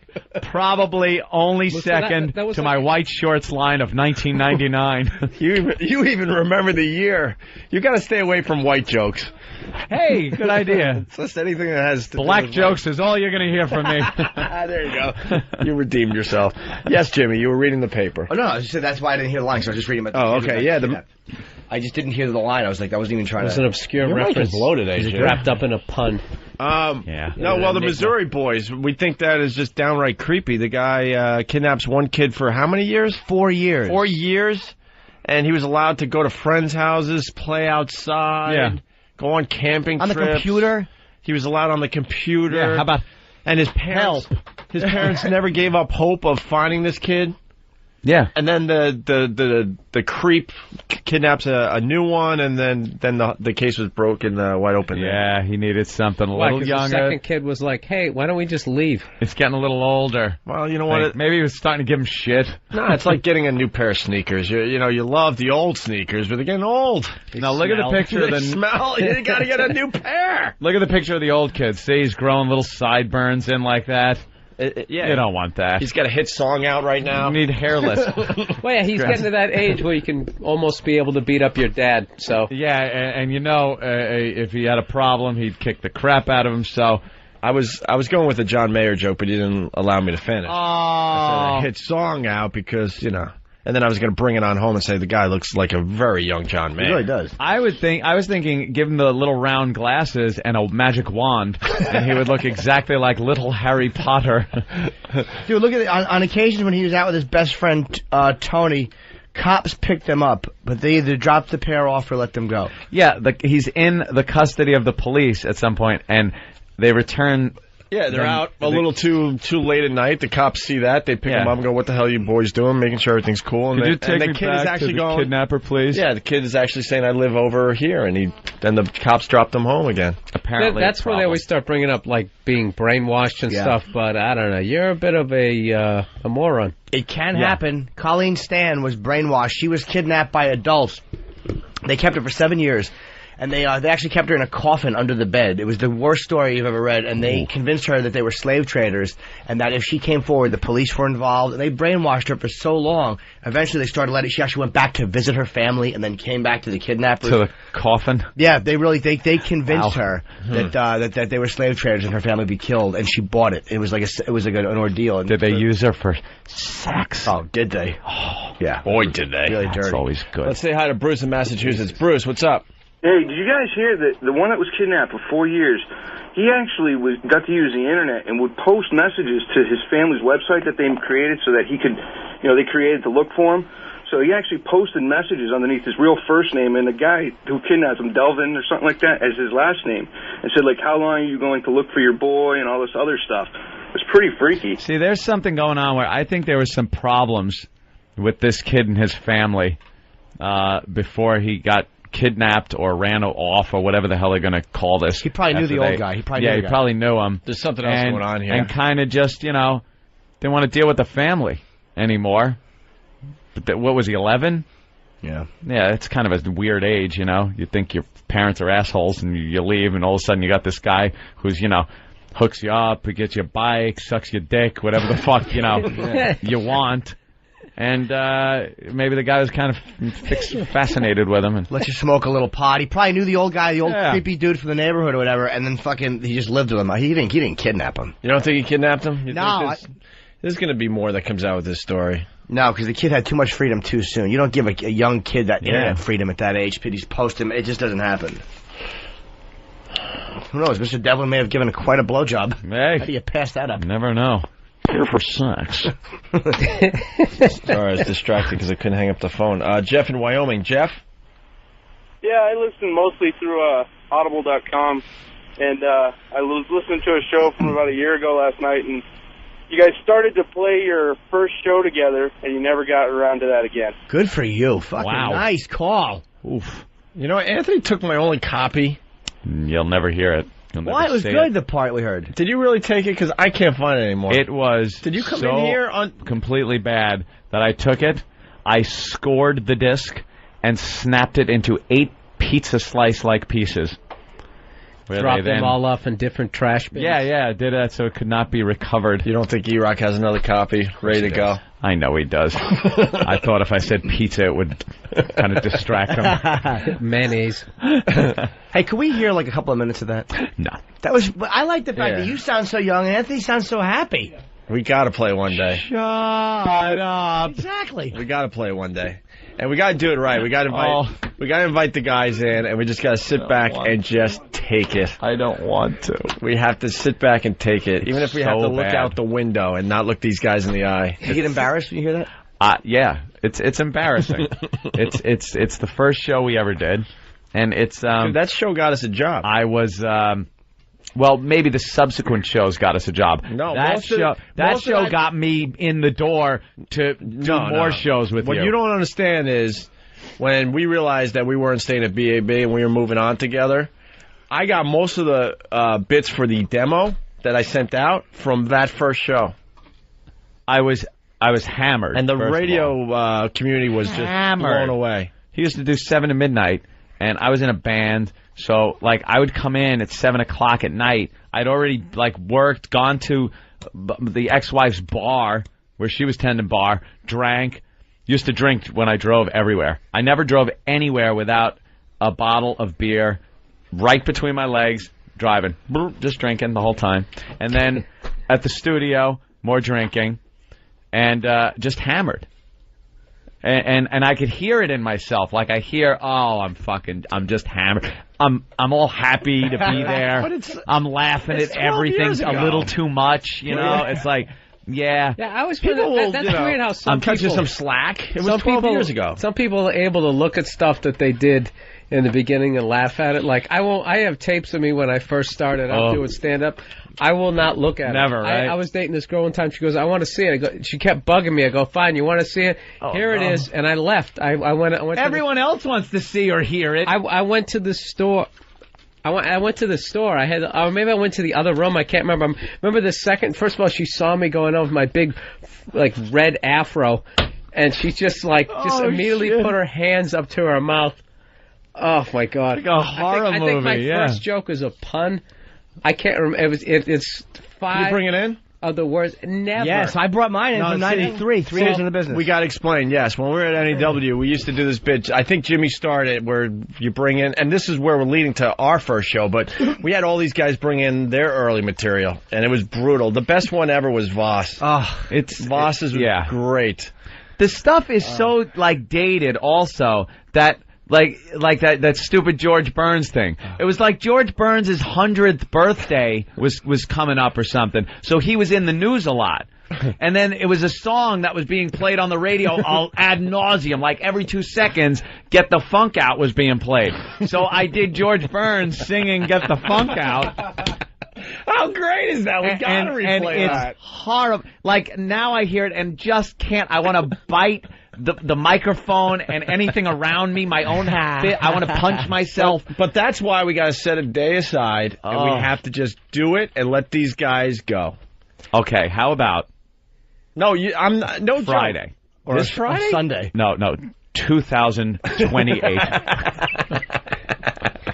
I can't listen to it. How about you take the day off that day? It's impossible. I can sit through it. I can sit through it. I know it's going to be brutal, but I can sit through it. There are days where even this show, like a replay comes on, and it'll be on, and I go, oh my God, I'll go to my girlfriend, I'll go, could you shut me off?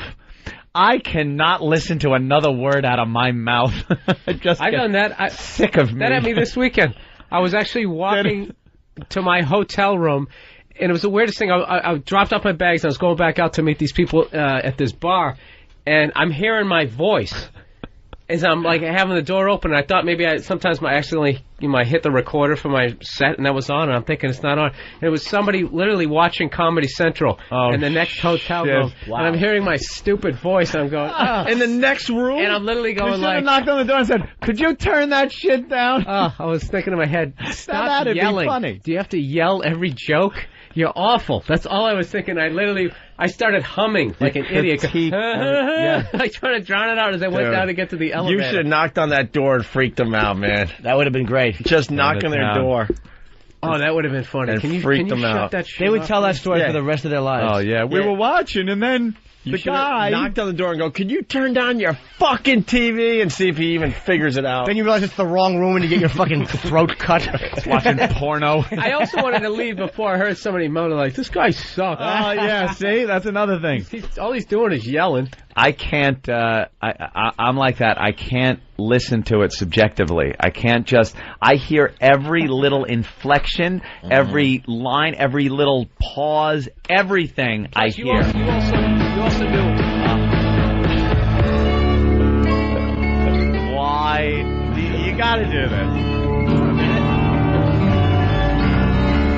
It's putting Long Island's best rock, WBAB Soul Asylum. Black Gold, Steve Miller, and the latest from REM. What's the frequency, Kenneth? As you do the nighttime attitude, it's Opie aboard. Thanks for checking out the program tonight. And we got another fine show planned for you guys tonight. We got my pals. I was way too nice. My delivery is way too, "Hey, I'm your friend." I don't want to. I'm being edgy, but I'm also your friend. Look, Anthony is coming. A lot of people agree like that, Anthony. We always Shut up! we always get gotta get off. we always get to this point, and then we really can't go much further. I can't go much further between on board and I'm fucking like Opie's running a pirate ship. Thanks for coming on board, and I'm fucking yeah. I'm just like yeah. He's like Paula Abdul. Yeah. Come on, boy. I'm too fucking happy to This be time there. around, we're only 28 seconds in. Let's try to get to a minute. Get to a minute. Not a minute. Let's just get to, No. At least try. No. Just tell me when you have to punch out. I'm officially. punching out. No. Tap. No. You gotta stop when you tap. All right, here we go. Let's at least try to get to a complete minute. Took his headphones it's off. 28 His seconds. headphones are off. I can't. And he's covering himself with a coat. Can I make some phone calls and conduct business during this segment?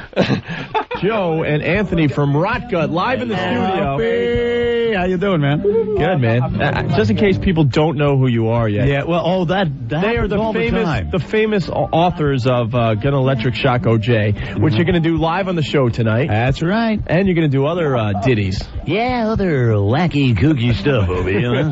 What's wrong with that? That's a funny way to answer. Shut the fuck up, Anthony. That's good. Shut it off! I can't take He it. sounds like somebody doing a bad impression of George Carlin doing the wacky radio guy. Shut up! Anthony, that was good. By the way, this is no fucking bit. He really is uncomfortable in his skin right now. Oh, I can't take this. I know can't. exactly what- No, I can't I know do what it. he's going through. I'm not the kind of guy that can do this. I can't do roasts. I can't be roast. I can't. I'm getting major douche chills, but I'm dealing. It's worse than I'm dealing, douche chills. but with it's something Anthony, deep seated. I can't deal with it. And you know what it is? I'll freak out. You're bringing on the humiliation now, because I'm not even thinking about making fun of Opie, because you're underneath your coat right But now. I can't. Yeah, see? Because there's a lot to make fun of me about. Wait. No. All you got to do is just admit, yeah. I said ditties. I said you said Soul Asylum, of course. I'm what's your friendly neighborhood DJ. Now Jim's gonna pull his phony "it's okay" shit. Here it comes. Don't be such geese.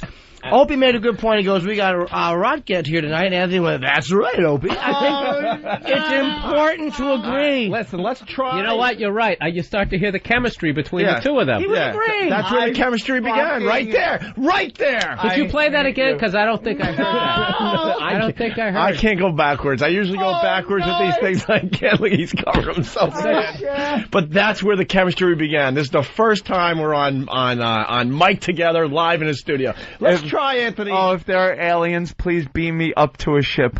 I don't want to be on this planet right now. Julie, I honestly. Shut up. How will he know you agree with him if you don't tell him? That's right, Opie. You were correct. All right, let's try to get to 2 minutes. No! Let's attempt to get to 2 minutes. I will say this. I had a Friday night video with my first TV spot recently, and I was trying to play it for my girlfriend. Yeah. I got through 30 seconds of it because I was a high energy guy, and I was coming out like the nervous, quirky guy, and I rubbed my head, and I went, how you doing? I feel sexy. And it was like this joke about how I'm not sexy, and I had to stop it. Is the audio good? It's from television. It's really. Can you bring it in? Is it good? Can no. you bring Is it it in? clear as a bell? Can you bring Of course it is. Of course it is. Can you bring it in? Yeah, of course I will. Yes. This It's text really bad. from my sister Dawn. Simple. Ew. My fucking sister just texted me.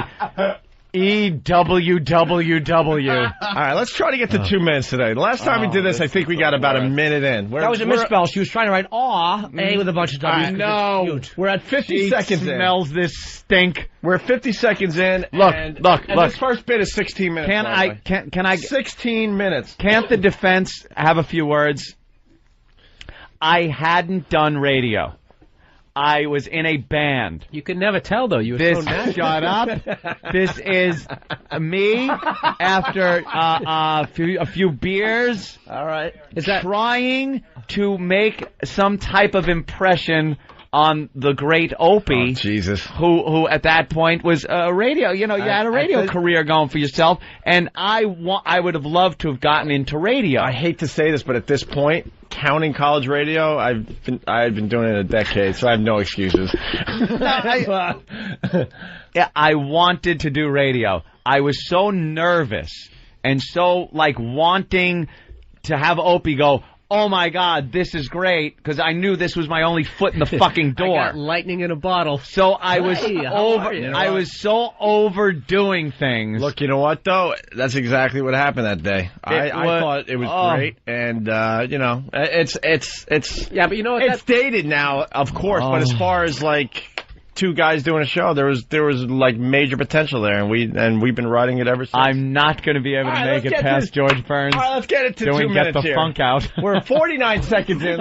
Bill just winced. Bill just visibly winced at me. But because I know what you're going through. That's the funny thing about this fucking business is by the time everybody sees you, you know what you're doing. But there's no class on how to learn how to do radio. No. They'll teach them and they'll take your money. But people send you emails all the time. Hey, I'm starting out doing stand up. You got any tips? And it's just like the old school dad teaching you how to swim. They just throw you in the deep end. You're like, sink or swim, you little fuck.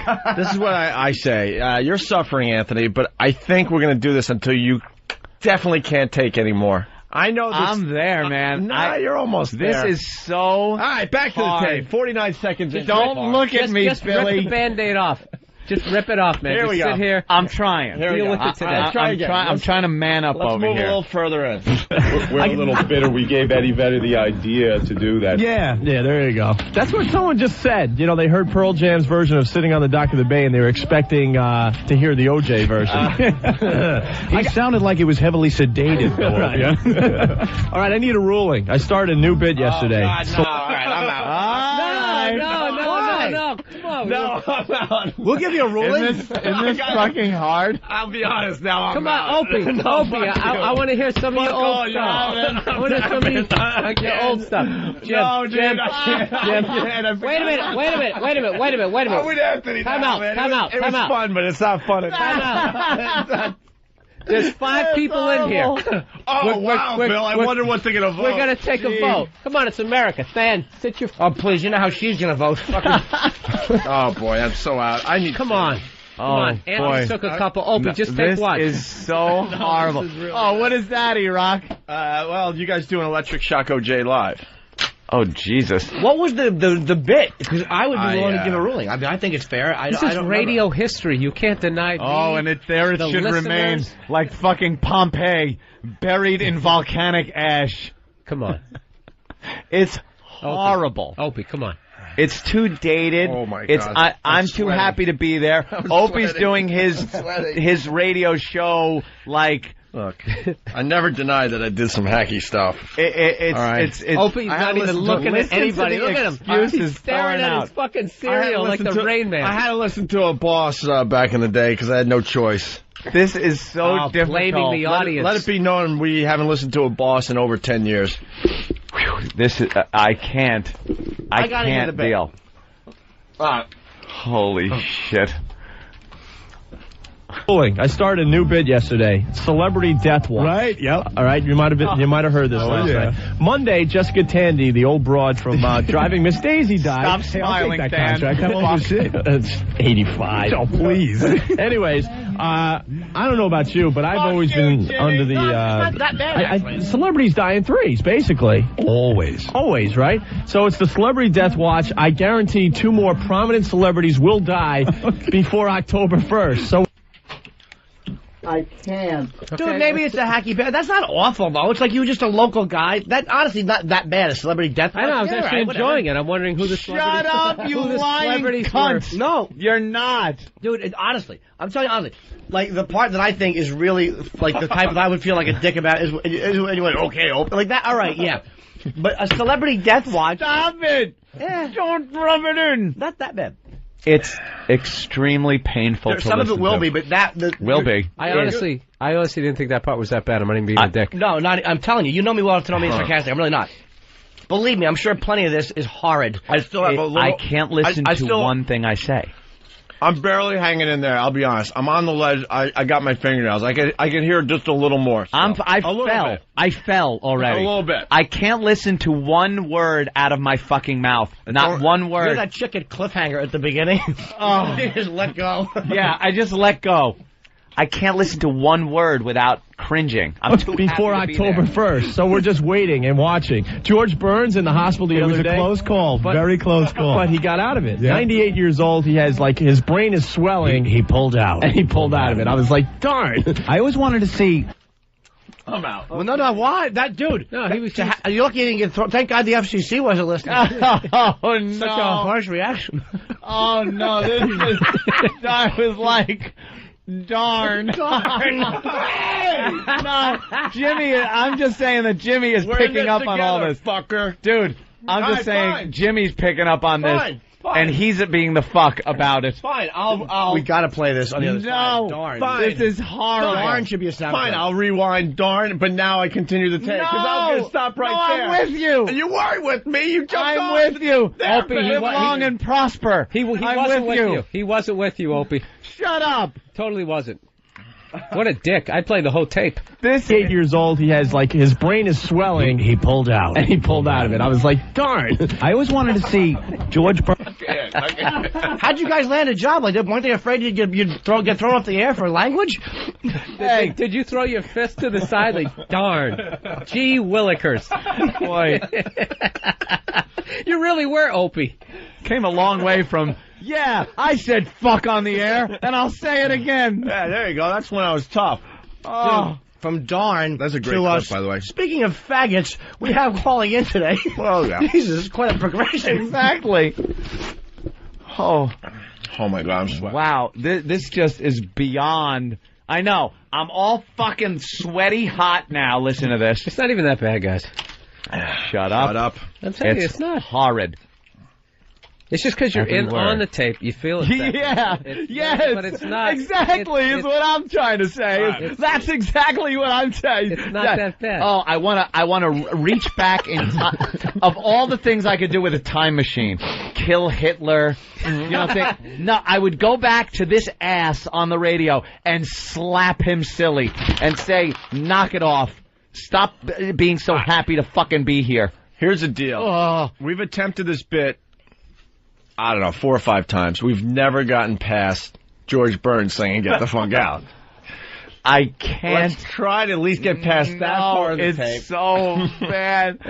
He pulled out. And he pulled out of it. I was like, darn. I always wanted to see George Burns singing that extreme song. If you don't like what you see here, get the funk out, But he never does that. Very good. Maybe now, after he's bopped on the head. But I need a ruling. I got an obituary. Patrick O'Neill, 66. People are going, Patrick who? Now, I said it has to be a prominent celebrity. This guy was in Stepford Wives, 1975. What do you think? It's on the fence. Is he prominent? Let me see, Joe. What do you think? I rule nay. No. All right. So it's still 1 with 2 celebrities to go. 2 weeks from now. 2 to go. 2 to go. All right. Well, we're going to debut real... That was a great bit. I can't. It was a great bit. You got past the George Burns thing, and it's actually just you're just talking. It's actually, You guys got past it. Yeah, I didn't get past I'm it. still dealing with it right now. I'm not past it. Why did I care if George Burns sang Extreme? The key is, dude, you understood that a lot of people were curious. Why? No one wanted to hear that. No, it made sense because he's George Burns. Should I recreate the Yes. I couldn't possibly. Come on, you fucking ass. Couldn't get the song wrong this time, shithead. I thought it was really embarrassing because I actually bought this tape and thought it was a good song when it was out. Did you? When did you buy it and where? I don't know. What was going through your life when that happened? Stop changing the subject. I still try to find our way out of this. Please. Damn, we'll find our way out. You got through a bad part, and Something else is going to happen, and we can move on. We should take a break. You're really. in a decent part now. Yeah, I have incredible stamina today. I don't know about We've you. been. I feel great. Yeah. Nah, This is the first That's what I one. love about XM. You don't have to take breaks. And you just, Beautiful. That's too much. like 45 minutes. Pee. This is the furthest we've ever gotten with the tape. Unless there's something horrible coming up. Travis has a faggy picture holding a cat. What? I don't know. I'm throwing out anything I can. Wow. Shit. Get the pick out. Got emailed. All right, you ass. Well, we're going to debut real fast a song from Rot Gut about the Cuban refugees. Right? There was a... What is wrong with this? I say this All right, is very here's what's topical wrong with it. because Fidel Castro, there's a death watch. Right. Yeah. Yeah. What's wrong with this Right. song? Right. Yeah. This Yeah. is perfect Yeah. today because- Right. Yeah. Yeah. Can I shut the fuck up for a minute? Can I just let you talk without? Yeah. No. Oh. There's a mic in front of me. I couldn't shut up for 2 fucking seconds. I had to agree with everything. But, Just, Anthony, yes. and- weren't you like excited to like beginning of fulfilling a dream? Yeah, obviously. Uh-huh. That's the point that's so embarrassing, is that I was put in this position where I could have been like cool and collected and done radio with an established radio show. You know what? But I was like a fucking giddy fucking little girl in there laughing and yucking it up. See, I'm disgusted with that audio. most radio guys I kind of liked it. Here's the problem, man. Shut up. Here's the problem. Most guys tapes. Most guys didn't save their radio shows. I just happened to save everything Why did you save this? because I knew. I just knew. This should have been flung out the window. He knew you guys were going to be great. And, a lot of those old Tonight shows don't even exist anymore, so the fact that they have this... They taped yes. them, right? Yeah. Well, these actually are on Dude. Kinescope. You want? I got my college radio tapes. I'll bring those in. No problem. Now that I could listen to. Yeah, but you have to bring something in. You have to bring something in. Jimmy, you have to bring something in. I have One of 30 I'll bring very embarrassing Dan and Sam will just play your show songs. you did 2 weeks ago. I have very embarrassing, sappy 80s type songs that me and my brother wrote. All right, that's that good are enough. really bad. Why don't we Really incredibly bad. Why don't we have one of those... douche chill shows. Yeah, we'll go rewind or whatever you want to call it. And we'll rewind. Oof. All right, let's see if we can get a little further in the tape here. Yeah. Oof is right. I'll take We've another never been- ending on that one. All right, listen This to the is song these guys came up with. And with Fidel Castro dying any day, it's very topical today. Oh, is it? 12 years later. about the Cuban refugees. Right. There was Billy Joel made a tribute to the Baymen. Right. And we figured, why not go to the other southern half of the states and make a little tribute to the Cuban boat people. Let's check it out on the Nighttime Attitude. Don't open the paper and start reading it during one of my parodies, motherfucker. I just dump water on Bill's newspaper. That the only maybe if you did that now, there might be 1 or 2 lines you would make a little better. But that was good, man. I mean, I'd love to trash you, but thank you. Fucking, there was what was one line? It was really on the bathroom door. It was good. Oh, yeah. A Buick doesn't float. Back in the old Let's say hi strong parody writing Let's days. say hi to Rude Dog. We've never gotten this far in the tape. We're 5 minutes in. Rude Dog, what's up? The Nighttime Attitude? Ugh. Yeah, bunch of cocksuckers. Yeah, well. Your boys. All right. Not helping the heat issue. Well, the Nighttime Attitude turned into the O&A virus. See, it had to start somewhere. Rob in Iowa, what's up? Thank you. It had to start somewhere for the love of fuck. They didn't just start building fucking skyscrapers, you asses. You don't stop with you start with the top floor. Exactly. That's what Something. everybody's saying. So, keep playing the tape. The basement's usually a very ugly place. Right. You gotta start somewhere. Foundation's dirt and cement. Look at pretty windows in Chrome. Dirt, cement, and song parodies. Look at the first computer. Look at the old Discman is now the tiny little shuffle that iPod has. Right. So you got to start somewhere. Yeah. Thank you. The creativity was there, though. Right? Rob in Iowa, what's up? See it. Yeah, I just wonder where I can order some rock gut music. Actually, Joe's still peddling rock gut stuff, right? Of course. I don't know where. Ant doesn't even know where. Joe's in Vegas. I think at the Mirage for a month, all month long. Doing you too? Yeah. Are they staying at the Mirage? I think so. Jesus. I know. Apparently, if you can't get U2, you get my brother.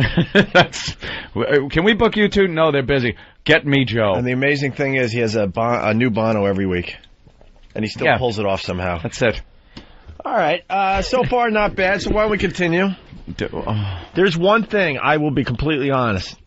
As soon as it happens, because I know it will happen, I am completely out, and you're going to have to fight me to push play again. I know I'm what not you mean. even kidding. I know what you mean. You will have to physically fight me, sit on me, and then hit play again. Because that will be it for me. That will be it for me. It really hasn't been that bad. So far, I'm all right. No, but there's one I'm thing not. he knows. I think Jimmy knows. I actually don't know. No, you do know, Joe. This is the kind of radio I Jimmy. would have listened to back then. Shut up. I'm telling you, there's one thing, and it's coming, and when it does, I'm done. I know when you're punching out. Done. There's no explanation. I have explained it, but... My phone is going off like crazy. Another text. Hold on, let's see. Oh, it's Dawn again. All right. Okay. What? Imperial. Remember that. Maybe it's a song or something. Don't be so cryptic, Dawn, you dummy. All right, here we go. Let's... Lashing out. Yeah, I'm lashing Love out. that. Rock gut on the Nighttime Attitude. And on the 8th day, St. John's, founded by the Vincentian community in 1870. Long Island's best rock, WBAB. Cold as ice, though. Oh, we're live. 102.3 WBAB, Long Island. It's Opie in the Nighttime Attitude. All right, I got through that. It's bad. I get it, but I'm all right. Well, it sounded like you were going to say live in Long Island, and you were like tripping And then the I words. fucked it. Yeah, well, duh. My stammering started way back then. Who are you kidding? That's fine. Holy crap. So just something my blood pressure. Long Island. It's Opie in the Nighttime Attitude. Squeeze, of course, and Tempted. Sending that out to Sally in Levittown, faithful listener of the program. Oh, what you used to have to do. My choice, Hope. I'm out of my mind tonight because I got Joe and Anthony from Rot Gut, and these guys are you guys are mental. That's right. But thanks for stopping on by. I appreciate it. No problem. Anytime. We're glad to do it. Why am I talking like that? Because he's crazy. Why am I doing that? You're nutty. Why am I... Just fucking talk, you dumb fuck. Why? But it was funnier to go, Annie, like that. Can you play that again? Like his delivery was impeccable. Jimmy, we're going to get your first appearance on this show. Dude, I came in there's nothing you'll do. If you blew each other on air, it wouldn't be as embarrassing as my 1993 tape that I played. How we did, where I was the high energy, please love me guy. I want to hear it. That went to the core of who I was. This is just newness and nervousness. That's funny. That was your most honest stuff, was when you first went on Jimmy, stage. will you bring it in tomorrow? I'll bring in a better one, which is the Friday Night Videos one, because the audio is clear. Yeah, let's of course. I have it on DVD. All right. If you agree Joe's with that, at the Imperial. Oh, that's what it was. All The right. Imperial.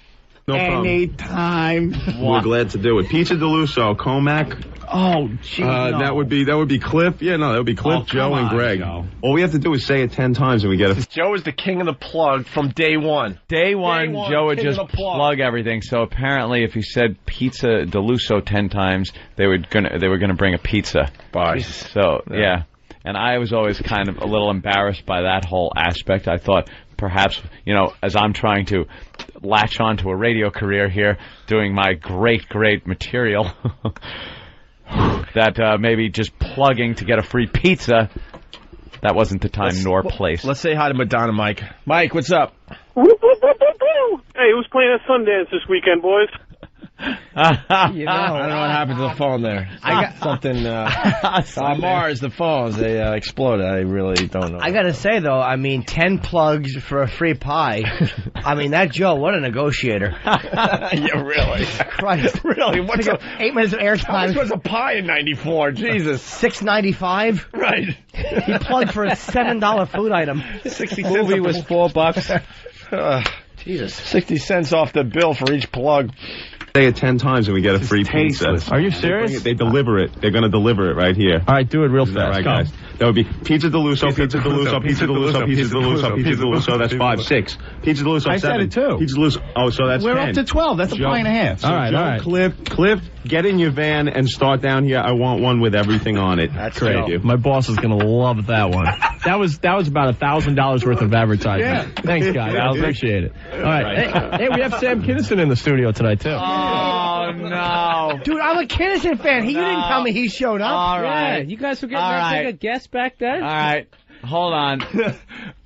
I have to leave. I really... Dude, a celebrity came in. This is the second time in a week an Anthony co-host is walking off of a program on 202. Well, you know what? I gotta admit And some. I just Anthony, I'm not being a dick, but this is actually on a lot of levels really cool to listen to. Yeah? Listen to you start out. Yeah, sure. Try to keep me in the room. Try your best. You could bring in a dish crew to fucking sit on my face, and I would still get up and leave. Anthony, I can't listen. I love Sam Kinison. There's got to be a rule where you can't leave. Opie, there's got to be a rule where you can't leave. How can you have douche chills if you leave? Hey, he's got Opie it's on and out Anthony there. show. Yeah, he's got 50%. What can I tell you? I could fucking leave. He's got 50%. What can I tell you? leaving. It's Have fun. I'm gonna actually take a leak, I think. Sam Kinison, everybody. Keep it going for Sam Kinison. Walk around. I might go downstairs and get some air. Hey, we have Sam Kinison in the studio tonight, too. Hey, old man, how you doing, bud? Pretty good. Yeah, we're hanging out with the guys tonight. That's a good impression, Anthony. Where you going? Not bad Kinison. Anthony! Oh, yeah. He's walking down the hall and he's mic'd by E-Rock. By the way, this is no bit. Get away It's Don't look at me! He's in the bathroom now. I'm gonna take a piss. No one allowed. This seriously, honestly, is one of the, I think as an entertainer, is one of the toughest things you could do is just bring out, like after you've achieved the level of success and then bring out just when you sucked. Yeah. And just totally take away that whole illusion that you were always good. It's fucking brutal. It's no joke. But the thing is he's not that bad. That Sam sounded good. You know who loves listening to their old stuff? People that have failed in entertainment. They love yanking out the tapes and the videos and showing their friends, like, yeah, look what I did. And they show old stand-up because they never got better. Or Bob Kelly, in his case, who's just doing the same jokes. Most people really get the douche chills, though, every time they look at their old stuff. You're kind of supposed to. You want to hear the Sam Kinison while he's in the Yeah, it wasn't a bad Kinison. Right. Yeah. Tonight, too. Hey, old man, how you doing, bud? Pretty good. Yeah, we're hanging out with the guys tonight, having a good time. From Rot Gut. Yeah, I'm hoping that pizza comes down. I'm losing a little weight being dead. Hey, Sam, what do you think of O.J. Simpson? Oh, guilty as sin. I was talking to Nicole and her waiter friend. Yeah, she said he came up, looked pretty angry, stuck a knife in her. You know, the whole deal. Okay. Very good. Speaking of which, I think it's time to do Gonna Electric Shock O.J. live on the night. Okay, that got a little let's bad. get right to That got a little Nighttime bad. Attitude. It's Rot Gut. Check this out. Popeye Kinison. I said Popeye Kinison. And cut. Whoa, what do you do? Whoa, what are you that doing? you were worried about? You do something, you said. Honestly, we're 7 minutes in. Well, that's going to have to wait for another time. Did you do something bad? We got to the point. The guys got to remember.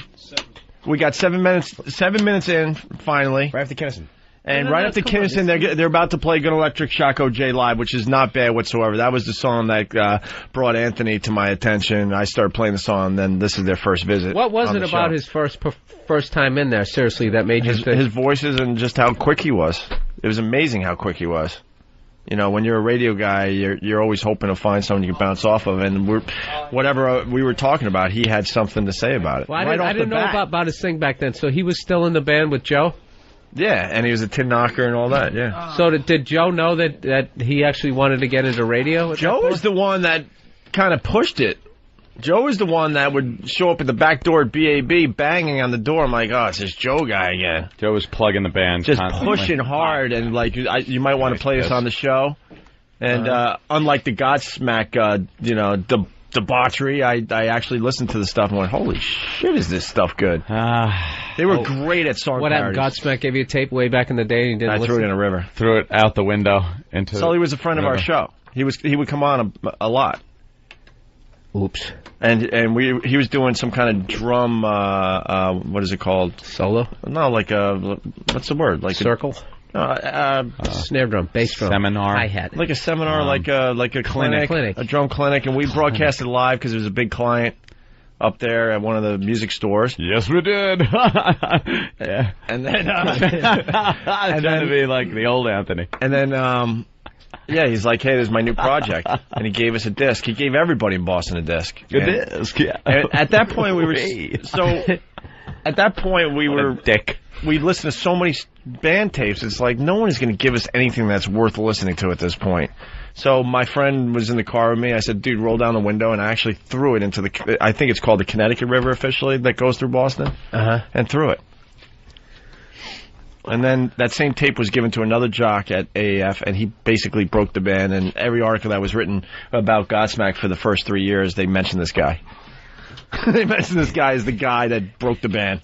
Because one day he just decided, the story goes, I don't know how true it is, he decided to play it on his own. You know, this yeah. Was it Rocco? Was it yeah, it was Rocco. Yeah, dude. All right, Ant, we're 7 minutes in. You're playing Gun Electric Shock OJ live. You want to hear that, or you want to bail? I don't. You know something? Get it over with. I did not want to hear the Sam Kinison. So you're glad all right with I wasn't that? in the room. All right, you're all right with that? Because it's awful. It was like just set up, and hey, look who's in the studio. And then I had to do it. I wanted to perform. It was kind of throwing a fish. Yeah, it was the performing seal, so I had to do it. But there really wasn't any context to it, and it's just embarrassing. The fun part of that was the beginning when you went, yeah, hi, Opie. Like you said hi to Opie as Sam. Right. You know something, Jimmy? Why? I said it was the fun part. I love Jimmy. There's a few people saying that this stuff is better than most shows on radio today. Oh, shut up! Who's calling the deaf? This is awful.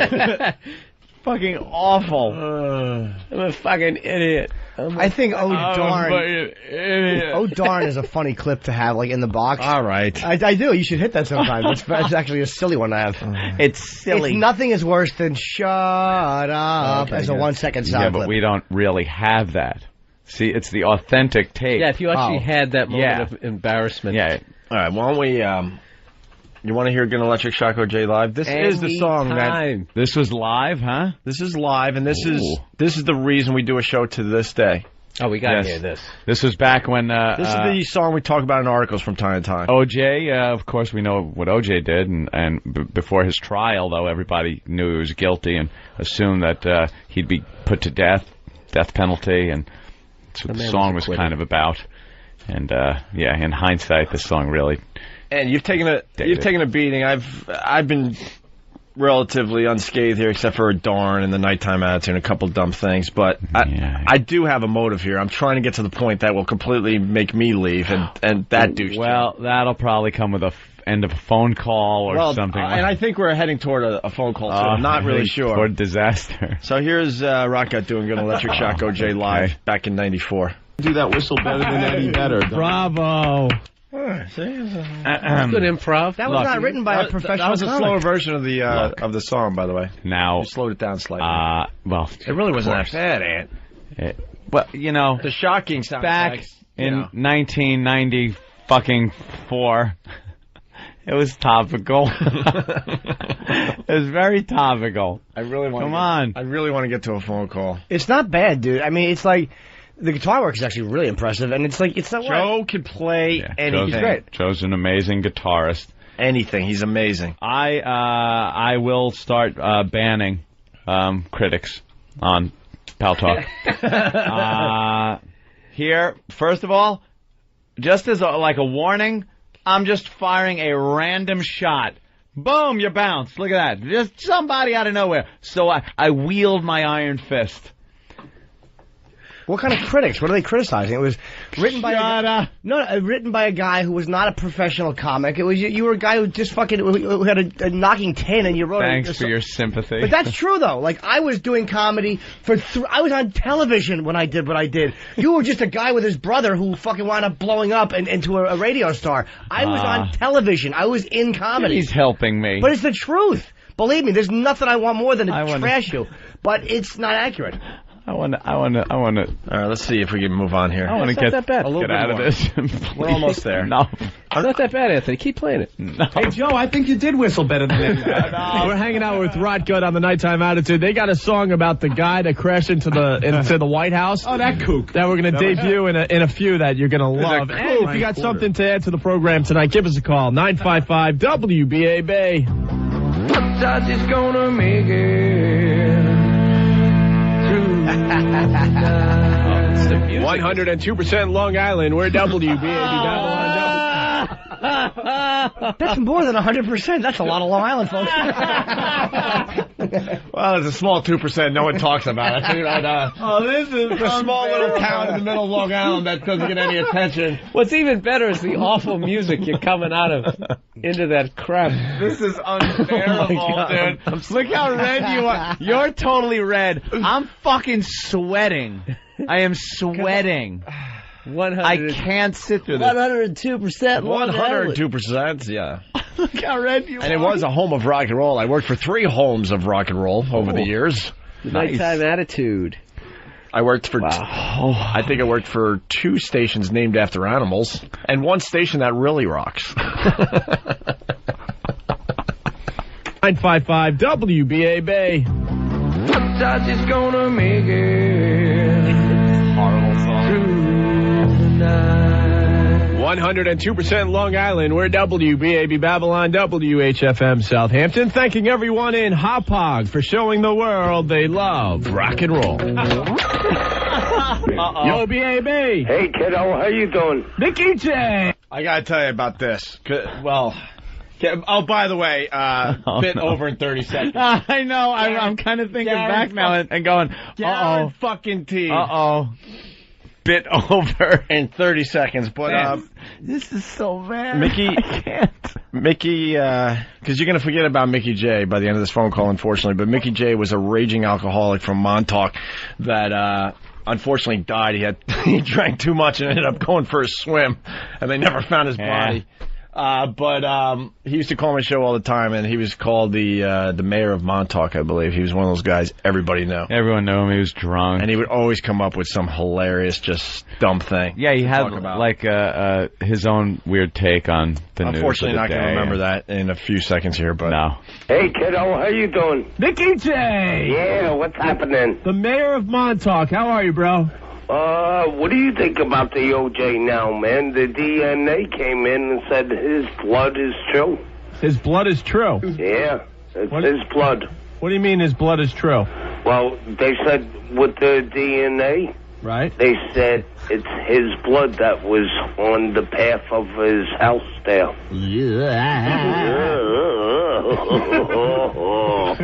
You better find some good drugs, OJ.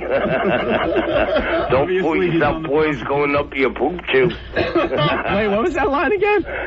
Don't fool yourself, boys, going up your poop tube.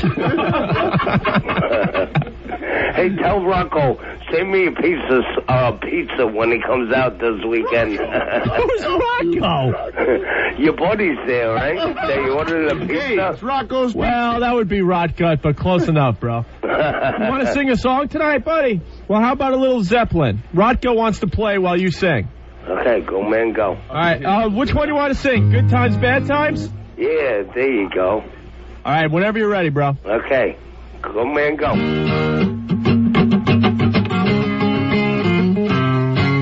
In my days of my youth, I was told what it means to be a man. Now, by the times now, you know I've had my share when the woman comes around again, I don't seem to care. Boo, boo, boo, boo. Ladies and gentlemen, Mickey J.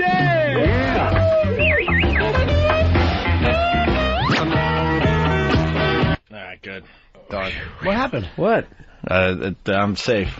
Yeah. I don't know what. I'm safe for now. The Mickey J call was fun. Yeah, I know. I'm safe. Mickey J was very funny. Yeah, I'm safe. he was all drunk and singing. So what do you say from it? We Festive. missed. Exactly. I'm safe. Yeah. Until next time. What'd you do? Yeah, we Right? can't dwell on. Come on, this. how about a I mean, teaser? How about no. a teaser? I'm safe. What happened? Just a teaser. Yeah, what is the because I really don't know what it is. What is the Mickey J actually did it, but I didn't do it, so I'm safe for now. We've already given them 102% of this bit. I don't want any more.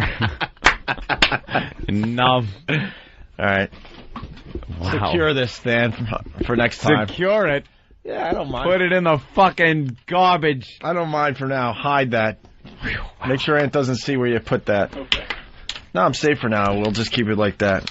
I wouldn't destroy a relic like How about that. have just a...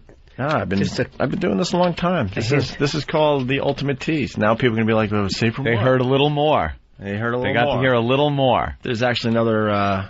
There's like 3 more tracks. Let me see. All right, there's like 4 left on that track. Then another 9. That's 13. Then another 10. That's 23, and another 12. We have about 35 more minutes to get to the end. No way I could sit through 35 minutes. We did 12 today. That's the best we've done so far. That's a long piece. That is long, since we could not make it through like a minute the first time we did this. But I did have to leave. I left my post. We literally, the first time when we tried, he punched out after, I don't even think it was a minute. I think it was like 20 seconds. It was hello. It was my first like, hey! And then and he threatened to quit the show. Fucking We had to hack. stop. No joke. He was like, you weren't a hack. You were too young to be a hack. A hack is a guy that does old stuff over and over. You were just eager. You were a douche. There's a difference. let's say hi to Brent in Rhode Island. Brent. Hey, what's up, fellas? What's up, Brent? Hey, you guys need to mix some of these awful old lines with a little Roger Daltrey scream. Yeah, you need some of that CSI scream? Yeah. Yeah, a little CSI with some of these old bits. There you go. Very good. All right, listen, a lot of people want us to continue, but that's a good place to leave it for now.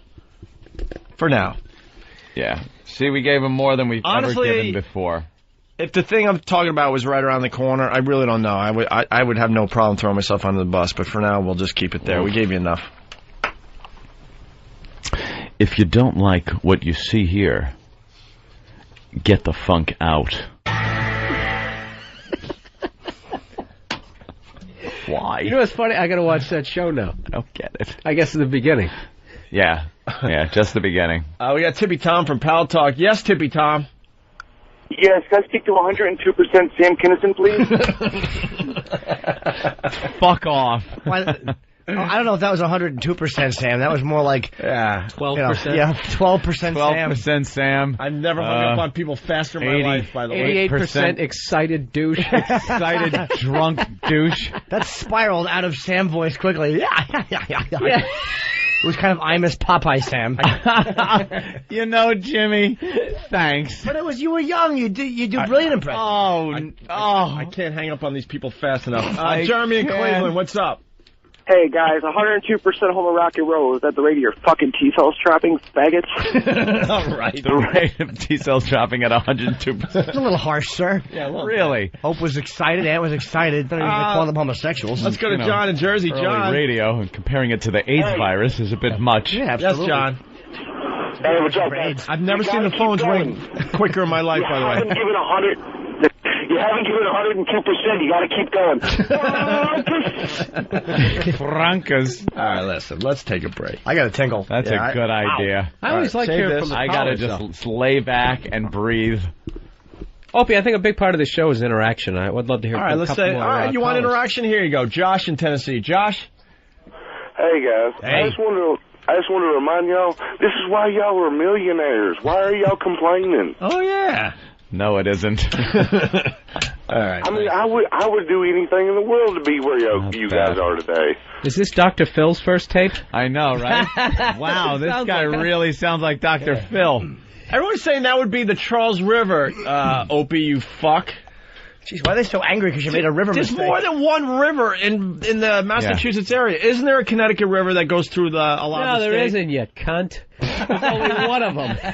You're a dick. Fucking Charles, you cocksucker. What's the Oh, it Frosty is. guy? It's the Charles River. No, you know what? No, I know of I'm the just Charles being a River. dickhead. I don't know how many there are. Fucking get me a map. What am I up there counting rivers? Well, this guy wrote it 4 or 5 times. I'm telling you, there's one of the rivers. When you go north of the city, you cut through and you go over the Connecticut River. He's one of those guys who hasn't traveled, so he doesn't realize that once you get outside your own hometown, no one gives a fuck. Yeah. I believe the Connecticut River runs north through Connecticut, obviously, and Massachusetts, and it kind of serves as the border between New Hampshire and Vermont. Fan McNally. Wow. Fan McNally. Now that's funny. There you go. Very good. And even if you were wrong, it's like it's not like you said the Nile. You know, I mean, it was it's close enough. Yeah, give me a little slack. Jesus. Thank you, Jimmy. It's not like you said the Mississippi. Into the Nile. Dude, fucking ain't in Massachusetts. Fucking keep it to American, ladies. Nile. I would let you slide if you said Mississippi, but not. You were off by 4,000 years, dude. All right. Listen, we A got CD in a little basket and set it off adrift. we have this was brought in to make us feel better. We got Dee Dee's Basement from Saturday night. All right, let's hear a recent lousy radio show. We're going to do that next. We got news bloopers where the reporters say stuff like cock piss, infections, and lesbians instead of Lebanese. All right. That's on the way. What about, do we have Mike Woods or anything there or That's the one I was handing okay. out. The last tease. Fox 5 did an American Idol spoof with our favorite weather guy, Mike Woods. And with American Idol starting tonight, this is supposedly really, really douche chilly. We'll get into that as well. Time to take some leaks, boys. Pressure. All right, we're back with the Opie and Anthony show. Yeah, Ann was making a good point about the first show. We played a little bit. It's the first we've gotten into that tape. 12 minutes in, and Ant reminded everyone during the break that you got to remember I wasn't doing radio yet. You know, I was a guest on the show, and then the next day I was back in an attic with banging away. You were a disc jockey who was trying to I was trying to carve something original out. Yeah, I was trying to move forward. Trying to hone a craft. And I was a construction worker on a one-day guest shot on your show because I wrote a wacky fucking song about OJ. Jesus Christ. Yeah, but and that turns into this empire. What the fuck? Holy fucking... How did that happen? And then there's a morning guy. We'll let him slide today because he is kind of a friend of the show. But he was the morning guy back then at BAB, and he started playing the stuff Ant and I were doing at night and trying to make believe it was his stuff. And there's Anthony hearing his own voice on BAB from a really hot attic. From an attic or a rooftop somewhere. The guy would play one of the song parodies or whatever, one of the voices Ant did the night before. Just play it like, hey, we got Sam Kinison on the phone, or whatever. Or whatever. Yeah, I'm just trying to get an example and just make believe it was connected to his show. Yeah. And never said, this was Anthony from, last night.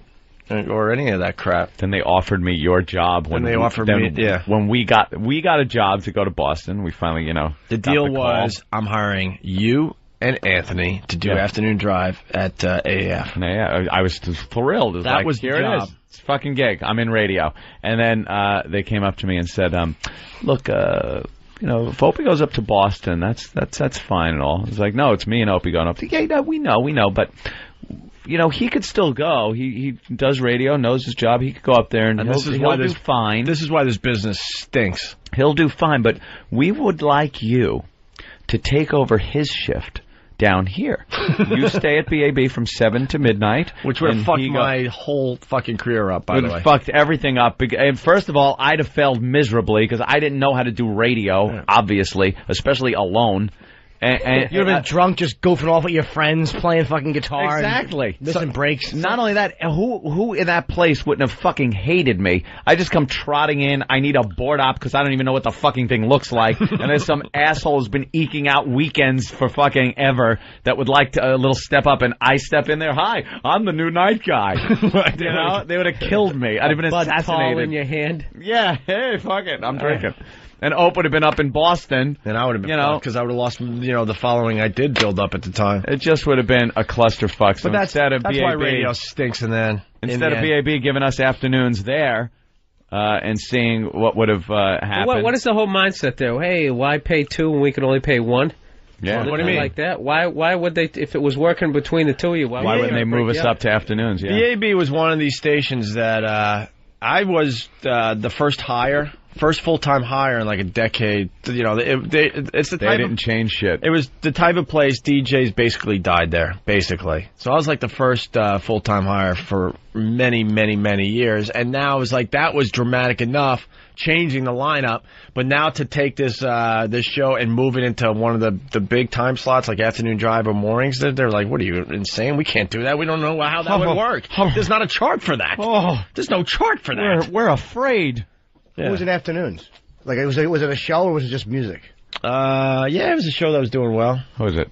Ralph? Honestly, no, Ralph was doing middays, I believe, back then. Right. It was either Roger or Jerry Martyr. I think they were splitting the shit. Jerry's Gin Joint, which was a very, very creative show. Very popular, creative show. I used to listen on Friday. He would make believe he's in a bar every Friday for a happy hour, like he's doing a live broadcast from a fucking bar. With sound effects and everything, and you'd swear he was in a fucking bar. It was, and I was radio savvy because I got into this very young. I believe that he was at a bar. Yeah, I thought it was simple as that. He's like, "Hey, we're over by the pool table now," and you'd hear like he was in a cold people studio shooting pool. He was in a cold studio by himself, making believe he was in a bar broadcasting.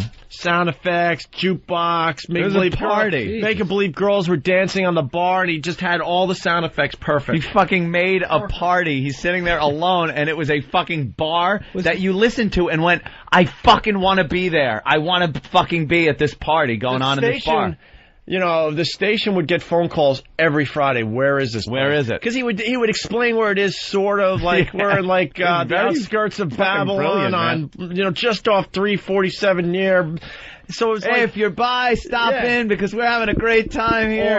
Or, get here soon because they're not going to let any more people in the night after another 10, 15 minutes. It was always like vague enough where it could be possible. Beers popping. Yeah, and you'd be like, we're buying beers. Hey, Joe. Hey, Bill. Give me 3. And action over at the dartboard. Right.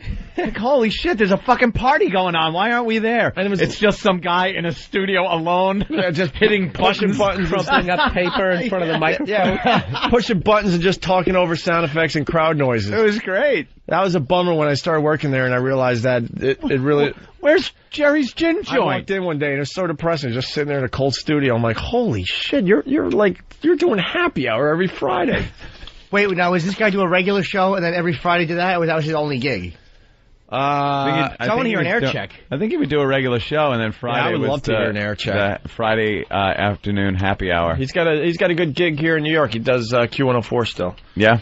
I'm sure he's got an air check. I hear him every once in a while. I actually heard him over the weekend doing a show.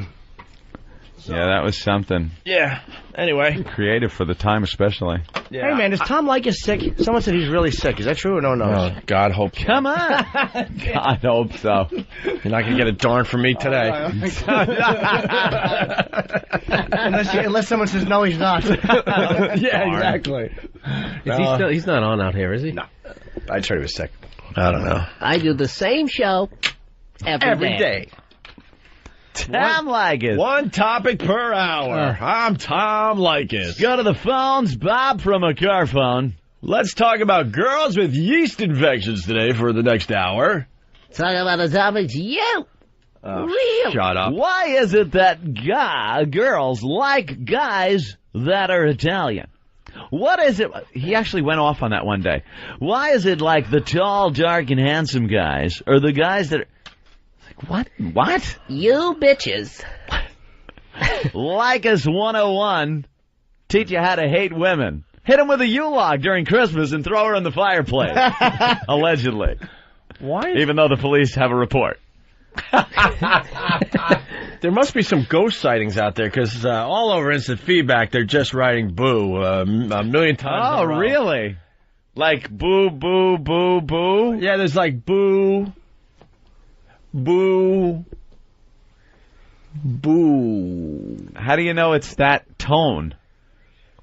Like, can it be spoken lower? Like boo, boo, or maybe even higher?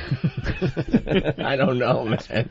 And then like boo, boo, boo. And then Jim from New Brunswick. Hey, what's Yogi Bear's little pal's name?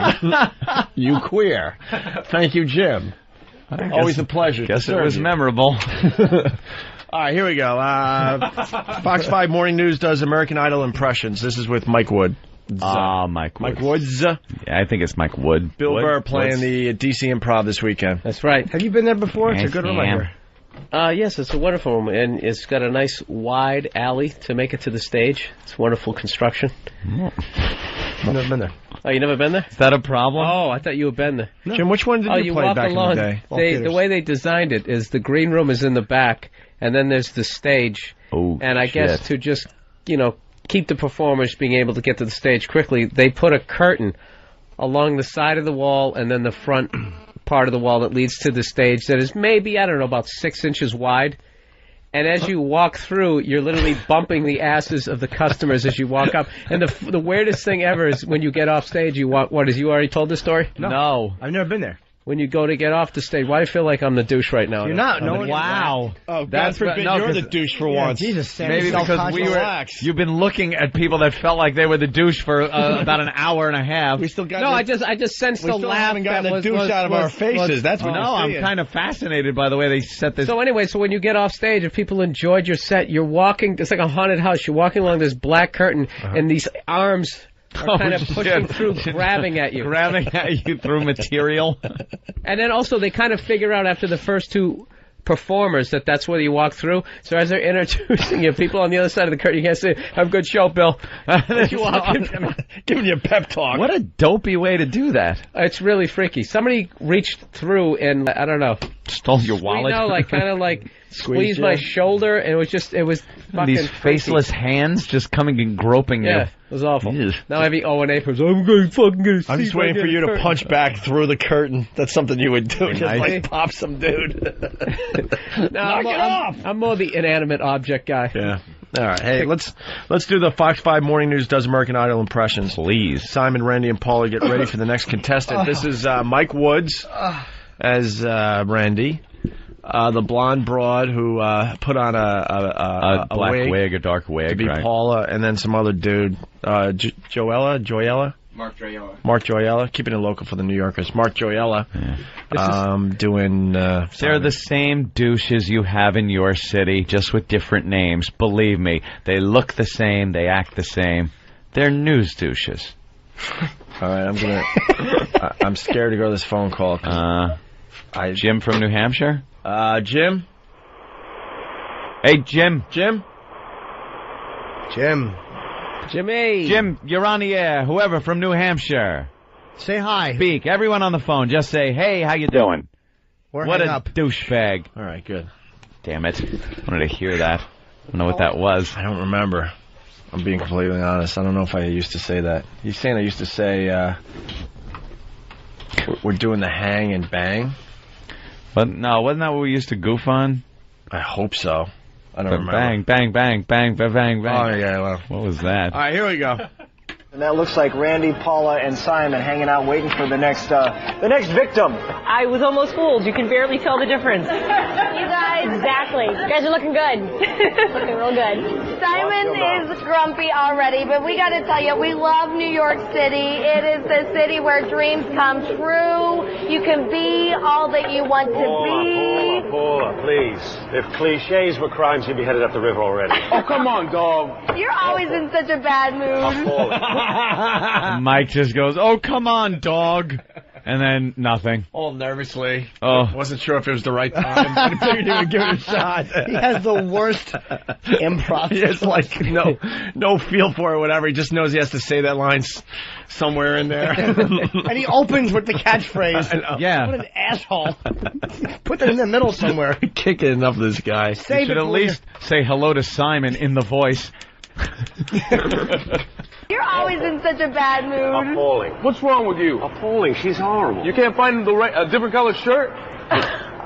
Oh, poor Mike. That's Mike again. Poor Mike. Why? He's a weather guy. Why are they putting him in these situations? Oh, wait, I got to back up to come on, dog, and then he tries to do a little He better. couldn't ask him, but he's terrible. He can't. Cliches were crimes. You'd be headed up the river already. Oh, come on, dog. You're always in such a bad mood. Appalling. What's wrong with you? Appalling. She's horrible. You can't find a different color shirt?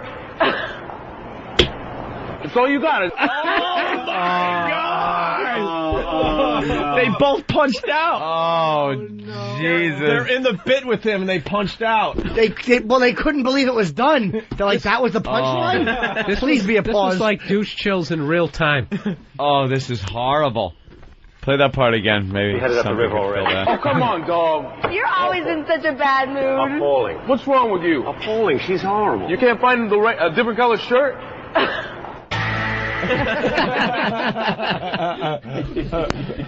He doesn't know where to go. Appalling. What's wrong with you? Appalling. She's horrible. You can't find a different color shirt? That's all you got is a black T-shirt? Randy, you look fabulous, darling. You've been working out so much. Yeah, well, I trimmed up a little bit, you know, a little diet. And Did you? me and the dog pound. Well, Oh my God! I'm getting more douche chills than listening to our first show together. What a moment ruiner he is. Oh. Could you stop playing this and put on my Sam Kinison? Yeah, exactly. Wow. He waits to the moment when the exact right time to say it. Then he waits to the moment where it's so bad it's funny, and then he delays it. It just doesn't even make sense. It's like he's calling in long distance. Holy cow! Jesus, this is on TV in New York. You want to hug him. I wouldn't even tease him. I would just hug him if I saw him. You know, there's a guy in Iowa doing the weather, hoping he gets a shot at New York weather someday. And this is the guy of the way. This is the dope that's sitting in the seat. Doing shtick. Wow. Now, you know what's funny is the three of them will probably not even have a problem watching this tape at their Christmas party at the end of the year. No, they'll just all laughing laugh. and high-fiving. This is the greatest thing ever. Mike has to know, though. He has to know he stinks. He can't not know. He's too nervous. He's got to know that we make fun of him, and I think that gets to his head. Of course it does. You can't wear the different kind of shirt.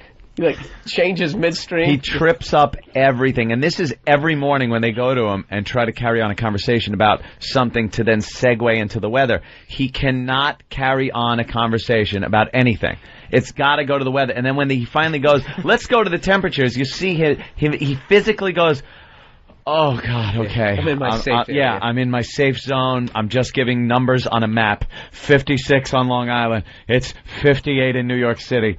He's comfortable. But then she asks him something like, Mike, I see you're out there.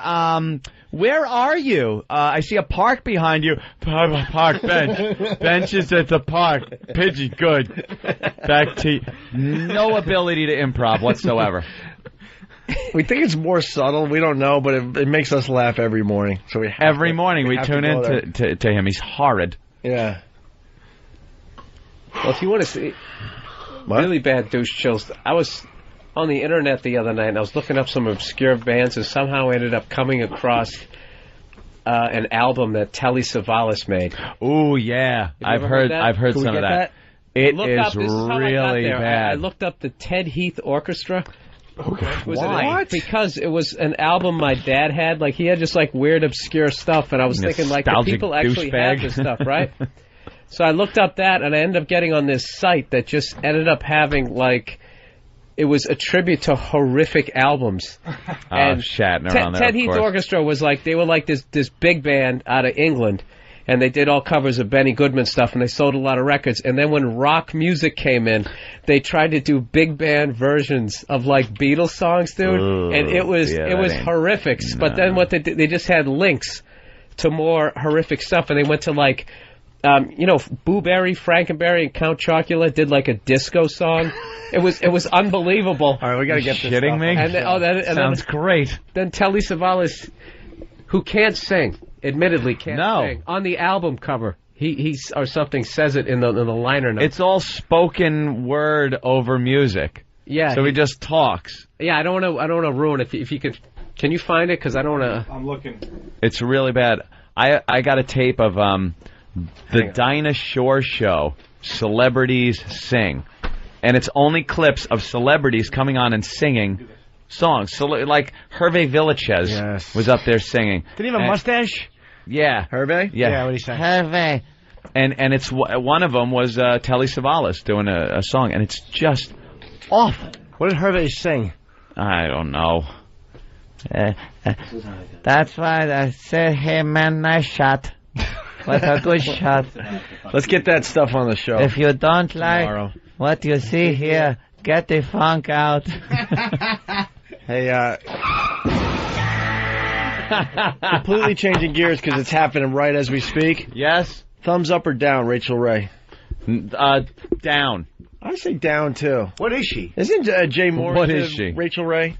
I don't know. What does she do? She's the new cooking chick on TV. Jay Moore? I don't know if he did our show. He doesn't. Perhaps we could ask him. He doesn't want to do our show anymore. A little too early, maybe. I don't know. Who knows? He's aligned himself with another program. Yeah. Another show is Jay Moore's new favorite show to go on, and Jay Moore is a new friend of that show. The show that will remain nameless. Nameless. We won't acknowledge them anytime soon. Nope.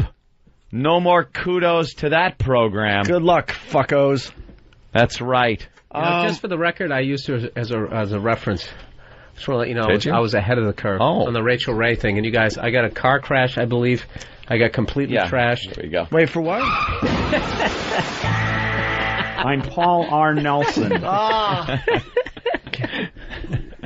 just saying, I knew this bitch was going to be big. That's all. Well, she kind of is around the hips. I mean, that's what I don't get. A lot of people think she's really hot and sexy. She's got like a pear body. What is she doing? A cooking show? Yeah. Or is this just a part of her show? Oh, and her left boob is definitely smaller than her right. Oh, fuck. That's not good. A lot smaller. Well, nah. Yeah, that one right there, right? In general, women have a smaller boob. One boob is a slightly smaller because something to do with the heart pumping more blood to that side of the chest. Wait, I'm waiting to see that look on your face again, Opie. That is not... That's the reason. That cannot be the reason. That's the reason girls have one boob larger than the sometimes other. More blood being pumped to that boob. But sometimes it's the other boob. That's the best part, watching Opie lose confidence in what he's... Oh, do you find See, the reason is... I got away with this for years, you fucker. I hate you. I'm sorry, You blew up everything. You ruin everything that's good about this show. Hey, that's my job YouTube, here. Grab bag, celebrity music video crossovers. Can we get some of this stuff for tomorrow? Because we're running out of show today. Where's Telly? Is that it? Huh? Was that the you website? got Telly? Oh, that could be. There's there Telly. it is. That's the one. That's Telly. All right, let's get some one of those down for tomorrow. Okay. We'll do a Damn little thing tomorrow. God, we can't hear a little piece of it. Of what? Which one? Telly? That one right down there. So you got Telly? They're all horrific. Bill's got Telly. I have him on the Dinah Shore show. Oh, okay. Let's hear a little Telly. Oh, no, you want to hear the album. This is Telly long. Savalas. It is the album. The He lip synced. Dream of Delight. He couldn't even has lip a new sync. album called, interestingly enough, Telly. And there's some beautiful moments in this album. One of them I particularly like is one Telly's going to do now. It's called If. Telly Savalas and his new album. He lip synced to this. He couldn't even do spoken words live. Who would fucking play or buy this drivel? He said, he goes, I can't make a mistake because I'm not a singer. Talking. And they're like, why did they ask you to do this? He goes, why did you do this? And he goes, because they asked me to. I couldn't get mad at that. Turn down the money? I couldn't get mad at that. How are you going to fault him? Here's a boatload of fucking cash. Just talk your way through these fucking popular songs. Oh, you got to hear him do the, is it the Isley Brothers? If the world song. The song, you never close your eyes anymore. Really? You never close your eyes. Oh, yeah, it's kind of relaxing. Yeah. But it's not awful because he's not singing. Yeah. And I want to hear the Stavros. You got to hear the one where he starts singing. Yeah, we'll try to find another one. We'll get some of Fat these brother. on tomorrow. Let's get him on tomorrow. Yeah. Is he dead or no? He's Yeah. dead. Oh, He yeah. died, huh? I'm dead, baby. I caddied for You him could go once. into your Kinnison. Did you really? Because that was Yeah. part of the Kinnison impression. That's That- right. He, See? A little bit. You did get something out of your first Hey, performance. thanks a lot, Bill. Yeah. Hey, how you doing, Bill? Sounds like Sam Donaldson. Donaldson. yeah, Telly was a guest at the Huntington Crescent Club. I caddied for him once. Yeah. I carried his putter for 18 holes. Yeah.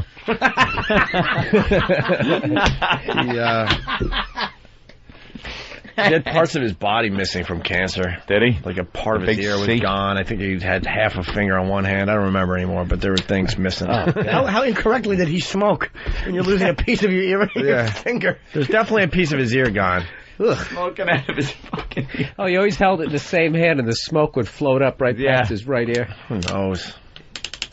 All right, you want to hear the second track? I don't think Mike Woods is in this second track, really. Damn it. A contestant performs an original song for these guys this morning. All right. Let's listen. Sit back, take a listen to the song I wrote. I'm down on my luck, I'm feeling hungry and broke. I can't believe all that's happened to me. Took away my pride, my home, my dignity. People on the street treat me inhumane. I think we should listen to him more. No, I think I've heard quite enough. Well, I like the hand movement. I don't know. I mean, he brought it from California. Please make him stop. What do you think? If he wins the Good Day City Singers, it will have been an absolute, complete disaster. Wow! I think he could be the triple threat. I'm seeing movies, commercials, television. You know, you gotta say the man's got heart. He's got heart. He keeps on trucking. He keeps on going. He's made it his own. All right. Fantastic. See, look at that. Now that's what I'm talking about right there. Do we have a keychain He brought for it. him? I think we do have a keychain. What do you say, Simon? I'm going to leave right now.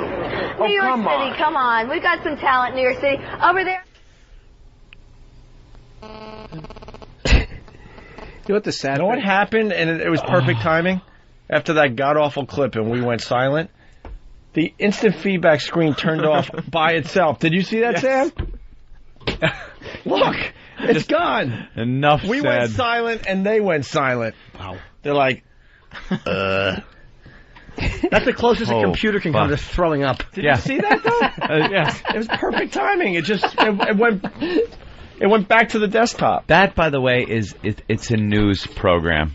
I keep reminding the Fidel people. Castro's about to die, and this is what they're doing today. That more troops being sent to Iraq. There's plenty of time for the news, but they'd rather do a little skit on American Idol. A little cross promotion. TJ from Pittsburgh. TJ? Hey, what's up, boys? Hey. I just wanted to tell everybody to come out and see Bill Burr at the D.C. Improv this weekend. Thank and you. is there any way Billy could help me out getting tickets? No. How far is Pittsburgh? No, kidding. From you the one who DC? sent me the email on MySpace? Yeah. Yeah, I'll pay to stand in the back, man. Dude, I'll tell you how to get tickets. Google the DC Improv and get their number, and then call them and they'll hold them for you. It's sold out. All the shows on Saturday are sold out. So come on Friday. Bill, he wants to I'm go to in your Pittsburgh. show. I got to drive there. He's going to drive from Pittsburgh to see you, but he doesn't have a ticket. That's what he's getting at. Hook a man up. Yeah, I'll hook him up. How do we do this? I don't know how to do it. You need the hotel room, too. You need gonna the hook them up place to anyways, stay. but now I'm gonna get people. I'm in West Virginia. No, that's one and done. Yeah, TJ, hold on the line. Bill will figure something out, especially if you're driving from Pittsburgh. That's pretty cool. Okay, cool. Thank you. All right, TJ. Sure. All right, and Jimmy's playing Chicago? This weekend, 3 different Zanies, yeah. That sucks. It's the way they do it out there because the downtown room is so small that they can't afford to get comedians into the downtown room. So they pay you good to do one in Vernon Hills, the downtown room, and then one in St. Charles. 3 Zanies. Yeah. 3 Zanies in one weekend? Yeah, you do one Thursday, one Friday, one Saturday. Who else does that? I don't know. Other clubs shuffle you around. Long Island used to do it, but didn't they shut down the other club Governor out east? There was two governors. There's governors of Levittown and governors of fucking England. Yeah, and it was in like a horrible hotel lobby or something. Oh, it was just the worst. Hey, Jimmy, how did you do in the Comedy Central showdown? What showdown? The special thing. What was it? People vote. I never did a special for them. No, You they didn't? were doing some... oh, that's right. Never. That's right, because we were going over the lineup on the computer. And we were commenting about all you guys. We made sure we didn't vote for Voss, because that's what you got to do. How'd you do? I know exactly what you're talking about. I don't know how it works. You know what my thing is? I never even know what's going on. First of all, I never know what's going on. And then people will send me emails going, hey, I voted for you in the Citrus fucking half-hour special. It's almost like bowl games. I don't even know what they're talking the Citrus about. Comedy Bowl. What? Yeah, no, it comes down to like a friends thing. How many friends you got and people who don't give a fuck going, hey, remember to take a moment out of your day. I don't give a fuck. Was it an internet thing or was it on TV? I don't know. I don't really understand. I think whoever wins, they end up showing...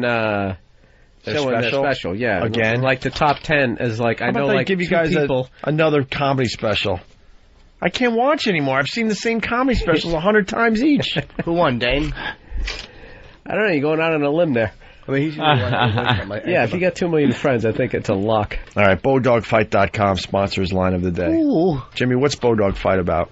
Man, it's just so much to say. Like, people can gamble online and stuff. I mean, it's a whole... No, not anymore. No, I didn't think so. That's what I was trying to say. that they're against that. I'm not... Bill, BowDogFight.com. Any thoughts? They should keep it. Oh, my God. What is it? Keep what? Keep those kinds of dogs. I mean... When you breed dogs to fight... No, there's no breeding of dogs. No. Anthony, BowDogFight.com. That's a great thing to... AA. MCO. Right, Amco Transmissions, $99.95, full transmission flush. I'm just blurting out other sponsors. I don't know. BowDogFight.com. BowDogFight.com. There was a tap out. Here is one of the runner-up lines of the day. Darn. All right, hold on a minute. Oh, these scumbags. Oh, you just knew it. Oh, I know what they're doing. Oh, no. That sent a little jolt through you, didn't it? Yeah, and you know what? We are canceling line of the day for today. No, we're not. No, come on. I get 50% and he gets... No, Jimmy gets 1% too, so how's this work? 33. There's 20. There's 25. Let's see. I'm a swing state. All right, we'll go 25% each. I say no. I say we go home early. No line of the day. Yeah? After trying to pull a funny, cute little joke, I say we're out. Well, I've always been a crowd pleaser, so I'm going to have to say, go with the line of the day. Jimmy. Well, who won? I'd love to hear it. All right, it's a tie. Bring in E-Rock. Oof. E-Rock's sleeping. E-Rock, do we do line of the day? Yes. Oh, that scary stare didn't do nothing to you today? Scary stare. How kind of? He's wearing jeans from 1987. Jesus, stonewashed rock. Well, he's losing all that weight. He had to dig into his closet and get the old jeans out. The 501 blues. Gotta get the old jeans out. Oh, 501. Get your Capizio shoes and your members only jacket. Jesus. Kill yourself at a Loverboy concert.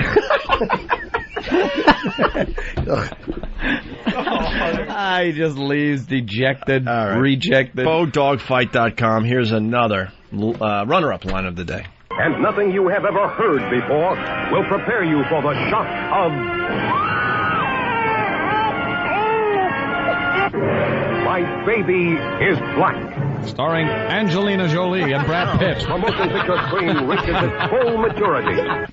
That sounded like Mystery Science Theater 3000. Yeah, it really did. That was very funny. Very proud. And if the listeners behave, we'll do that tomorrow, by the way. They really did ruin it today. They really did. Yes. We were about to play it, and, they said what they did. Of course. And, of course, we couldn't play it at that point. What? Here is today's line of the day. Here comes line of the day, line of the day.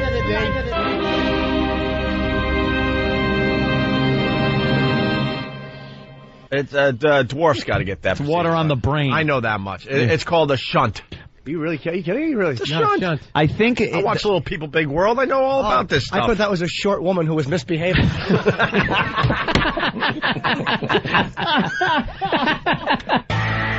Yeah, you got to give a little David Caruso. They're in their canoes paddling for that one. You hit that one out of the park. The proverbial park. San Francisco. Yeah. Kayaks over the right field wall. Yeah. Wow. Now we did line of the day. Now it's late. This is funny, though. Daryl in Chicago. Yes, sir. What's up, Daryl? I want to play what I learned today. All right. I learned that it's an easy to get Ant in the fetus position by playing his first show. Punch it out.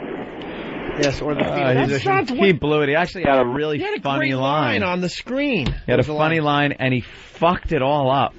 It was the first show is Anthony's kryptonite. Which is true. I lose all power to do anything. I have to leave the situation. And he wrote that, or he said that, because apparently that's what Travis wrote.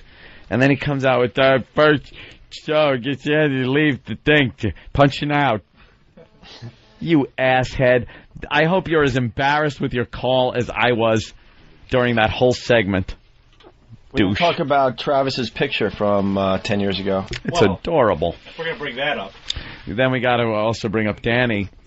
Why? Did you know that when we got fired from NEW, and they were doing a news story on it. Oh yeah, Danny was one of our supporters. Yeah, there was a little rally with his Yoko Ono glasses halfway down, and they were interviewing people in the crowd. Yeah, and they put the mic in Danny, and there he was, sticking up for the show. Good for him. And coming up with probably one of the most original lines to defend this program that I've ever heard. Tell you the truth. Oh, you got it? On the phone. He has it as a ringtone on his phone. He enjoys it so much. Sam, this fucking sadistic cocksucker. He loves torturing anybody in this place. Hold on. Travis is not off the hook, though, because when we came back to radio, this proves you, the listener, could work for this show someday. Yeah. We did our press conference at the Hard Rock Cafe for XM, and I decided it was such a great day and moment. I'm taking pictures from the stage. And I looked at those pictures about a year ago. Yeah. And there's Travis as a fucking serial killer in the audience just staring at us on stage. Dude, everyone that fucking works for us was there. That day. Than was there. Yeah. Really? Yeah. I was there, but I brought business cards. Than gave me a business card, and I was like, yeah, I'll pass this right along. Boom, I just threw it as garbage. But Travis has the creepiest look. He's just staring at us on the stage from the audience. But then my brother pushed you. Said you were good shit. All right. I just concentrated on the shit part at the beginning and threw your card away. We got Danny, though. We got Danny's thing. This is what he said as they did like a impromptu rally. We had nothing to do with it. And I don't know. There weren't a lot of people that showed up, but enough. And Danny was interviewed by Fox 5, and this is what he said. Very original defense for the show. Thank you. It's just a sexist show. No, not at all. The O&A show is an equal opportunity offender.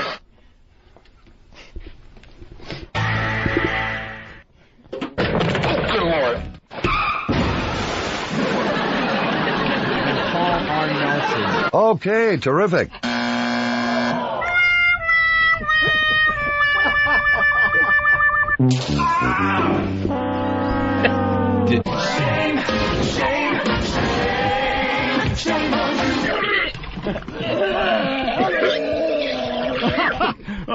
That's funny. I'm funny.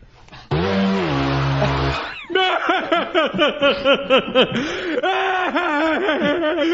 you see that jerk?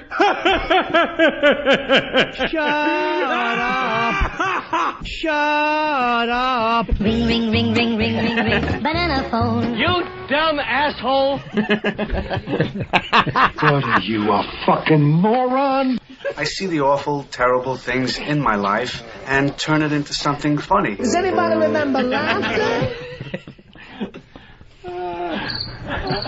I'm still going. I'm running out, but I'm still going. Yeah, that's bad. I didn't hear what he said. I didn't hear what he said. I get nothing.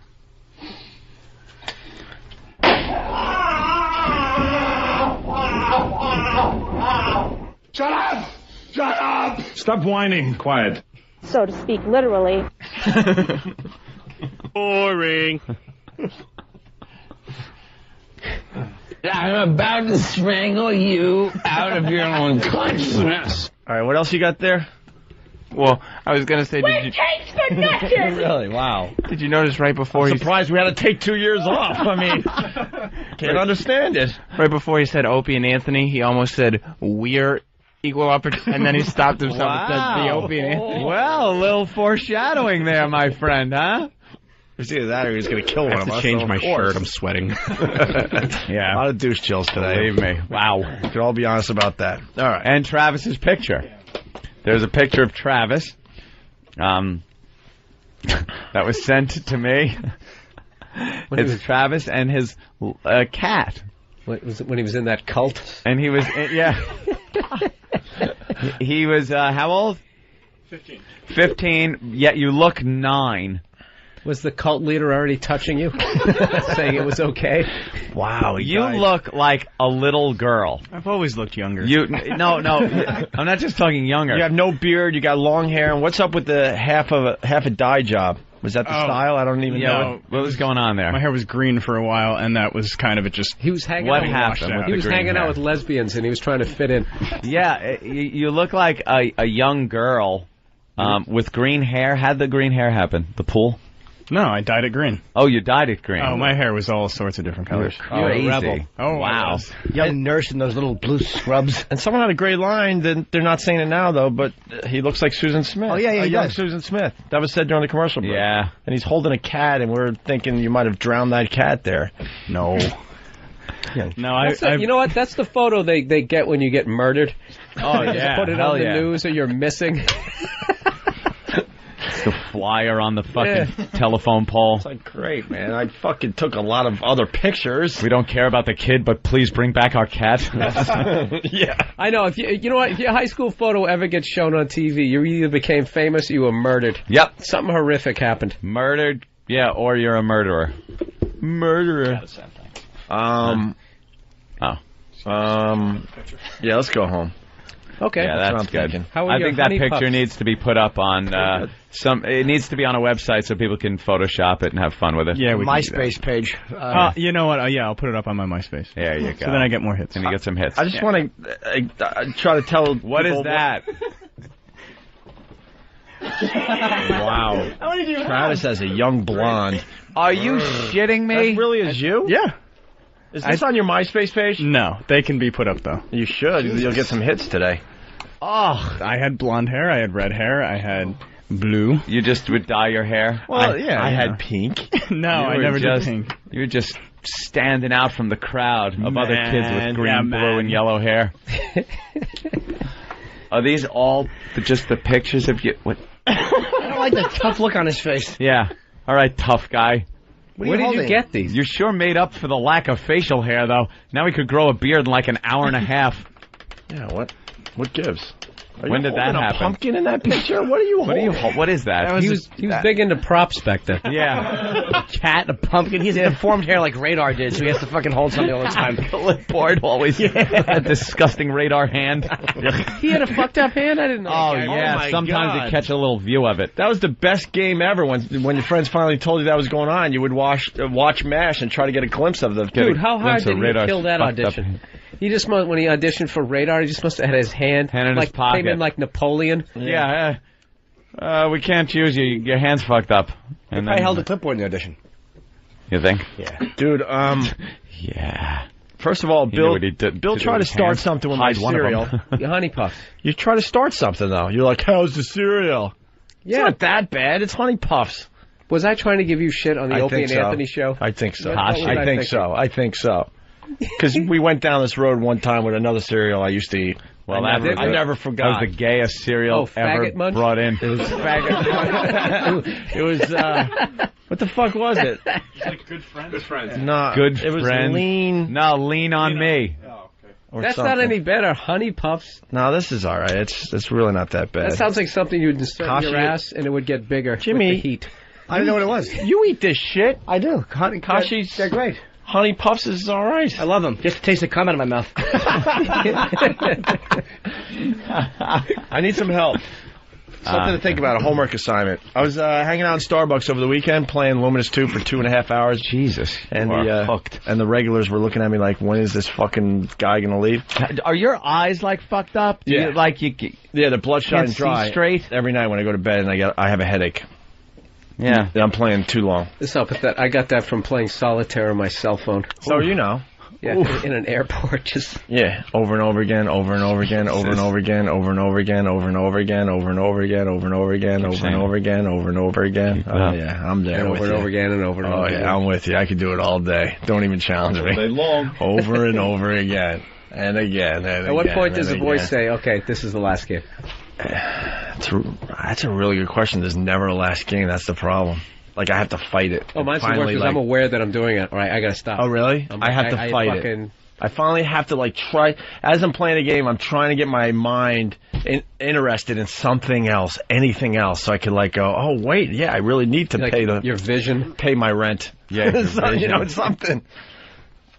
And I went around all day, where I can't move my eyes without things spinning around from playing fucking, what the hell am I playing now?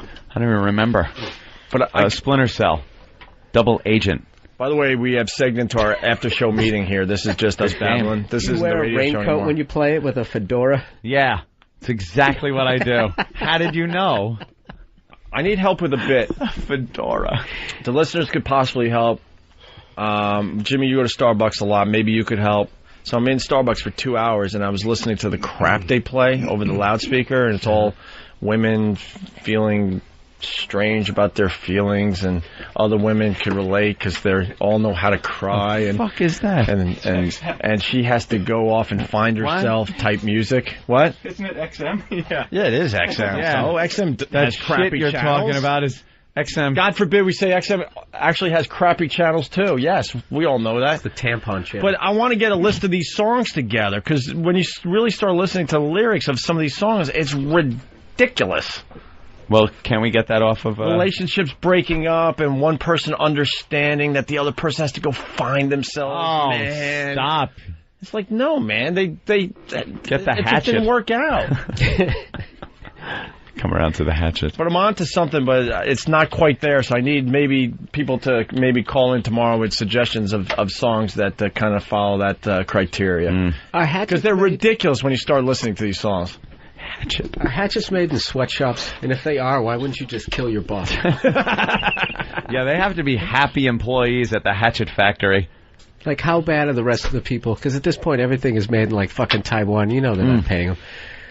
Yeah. Beating them with a wet dress shirt that they just sewed together. So I think a lot of hatchets are probably made in China. You'd probably make $25 an hour if you're making hatchets. That's probably a job in Keep China. the employees happy. They actually do hit each other in the eye with them, and just no one notices. Maybe one laugh. Ow! People in the room. Oh, his eyes half shut. All right, let's go. Yeah, out. Out! Tim Z. Opie. We're not part of regular radio, you fuckhead. Anthony. We take nothing and make shit out of it. Okay, terrific. Los muchachos con queso. What a hot voice that is. Wonderful. Huevos grandes, como melones. Robin. Punch out, shithead.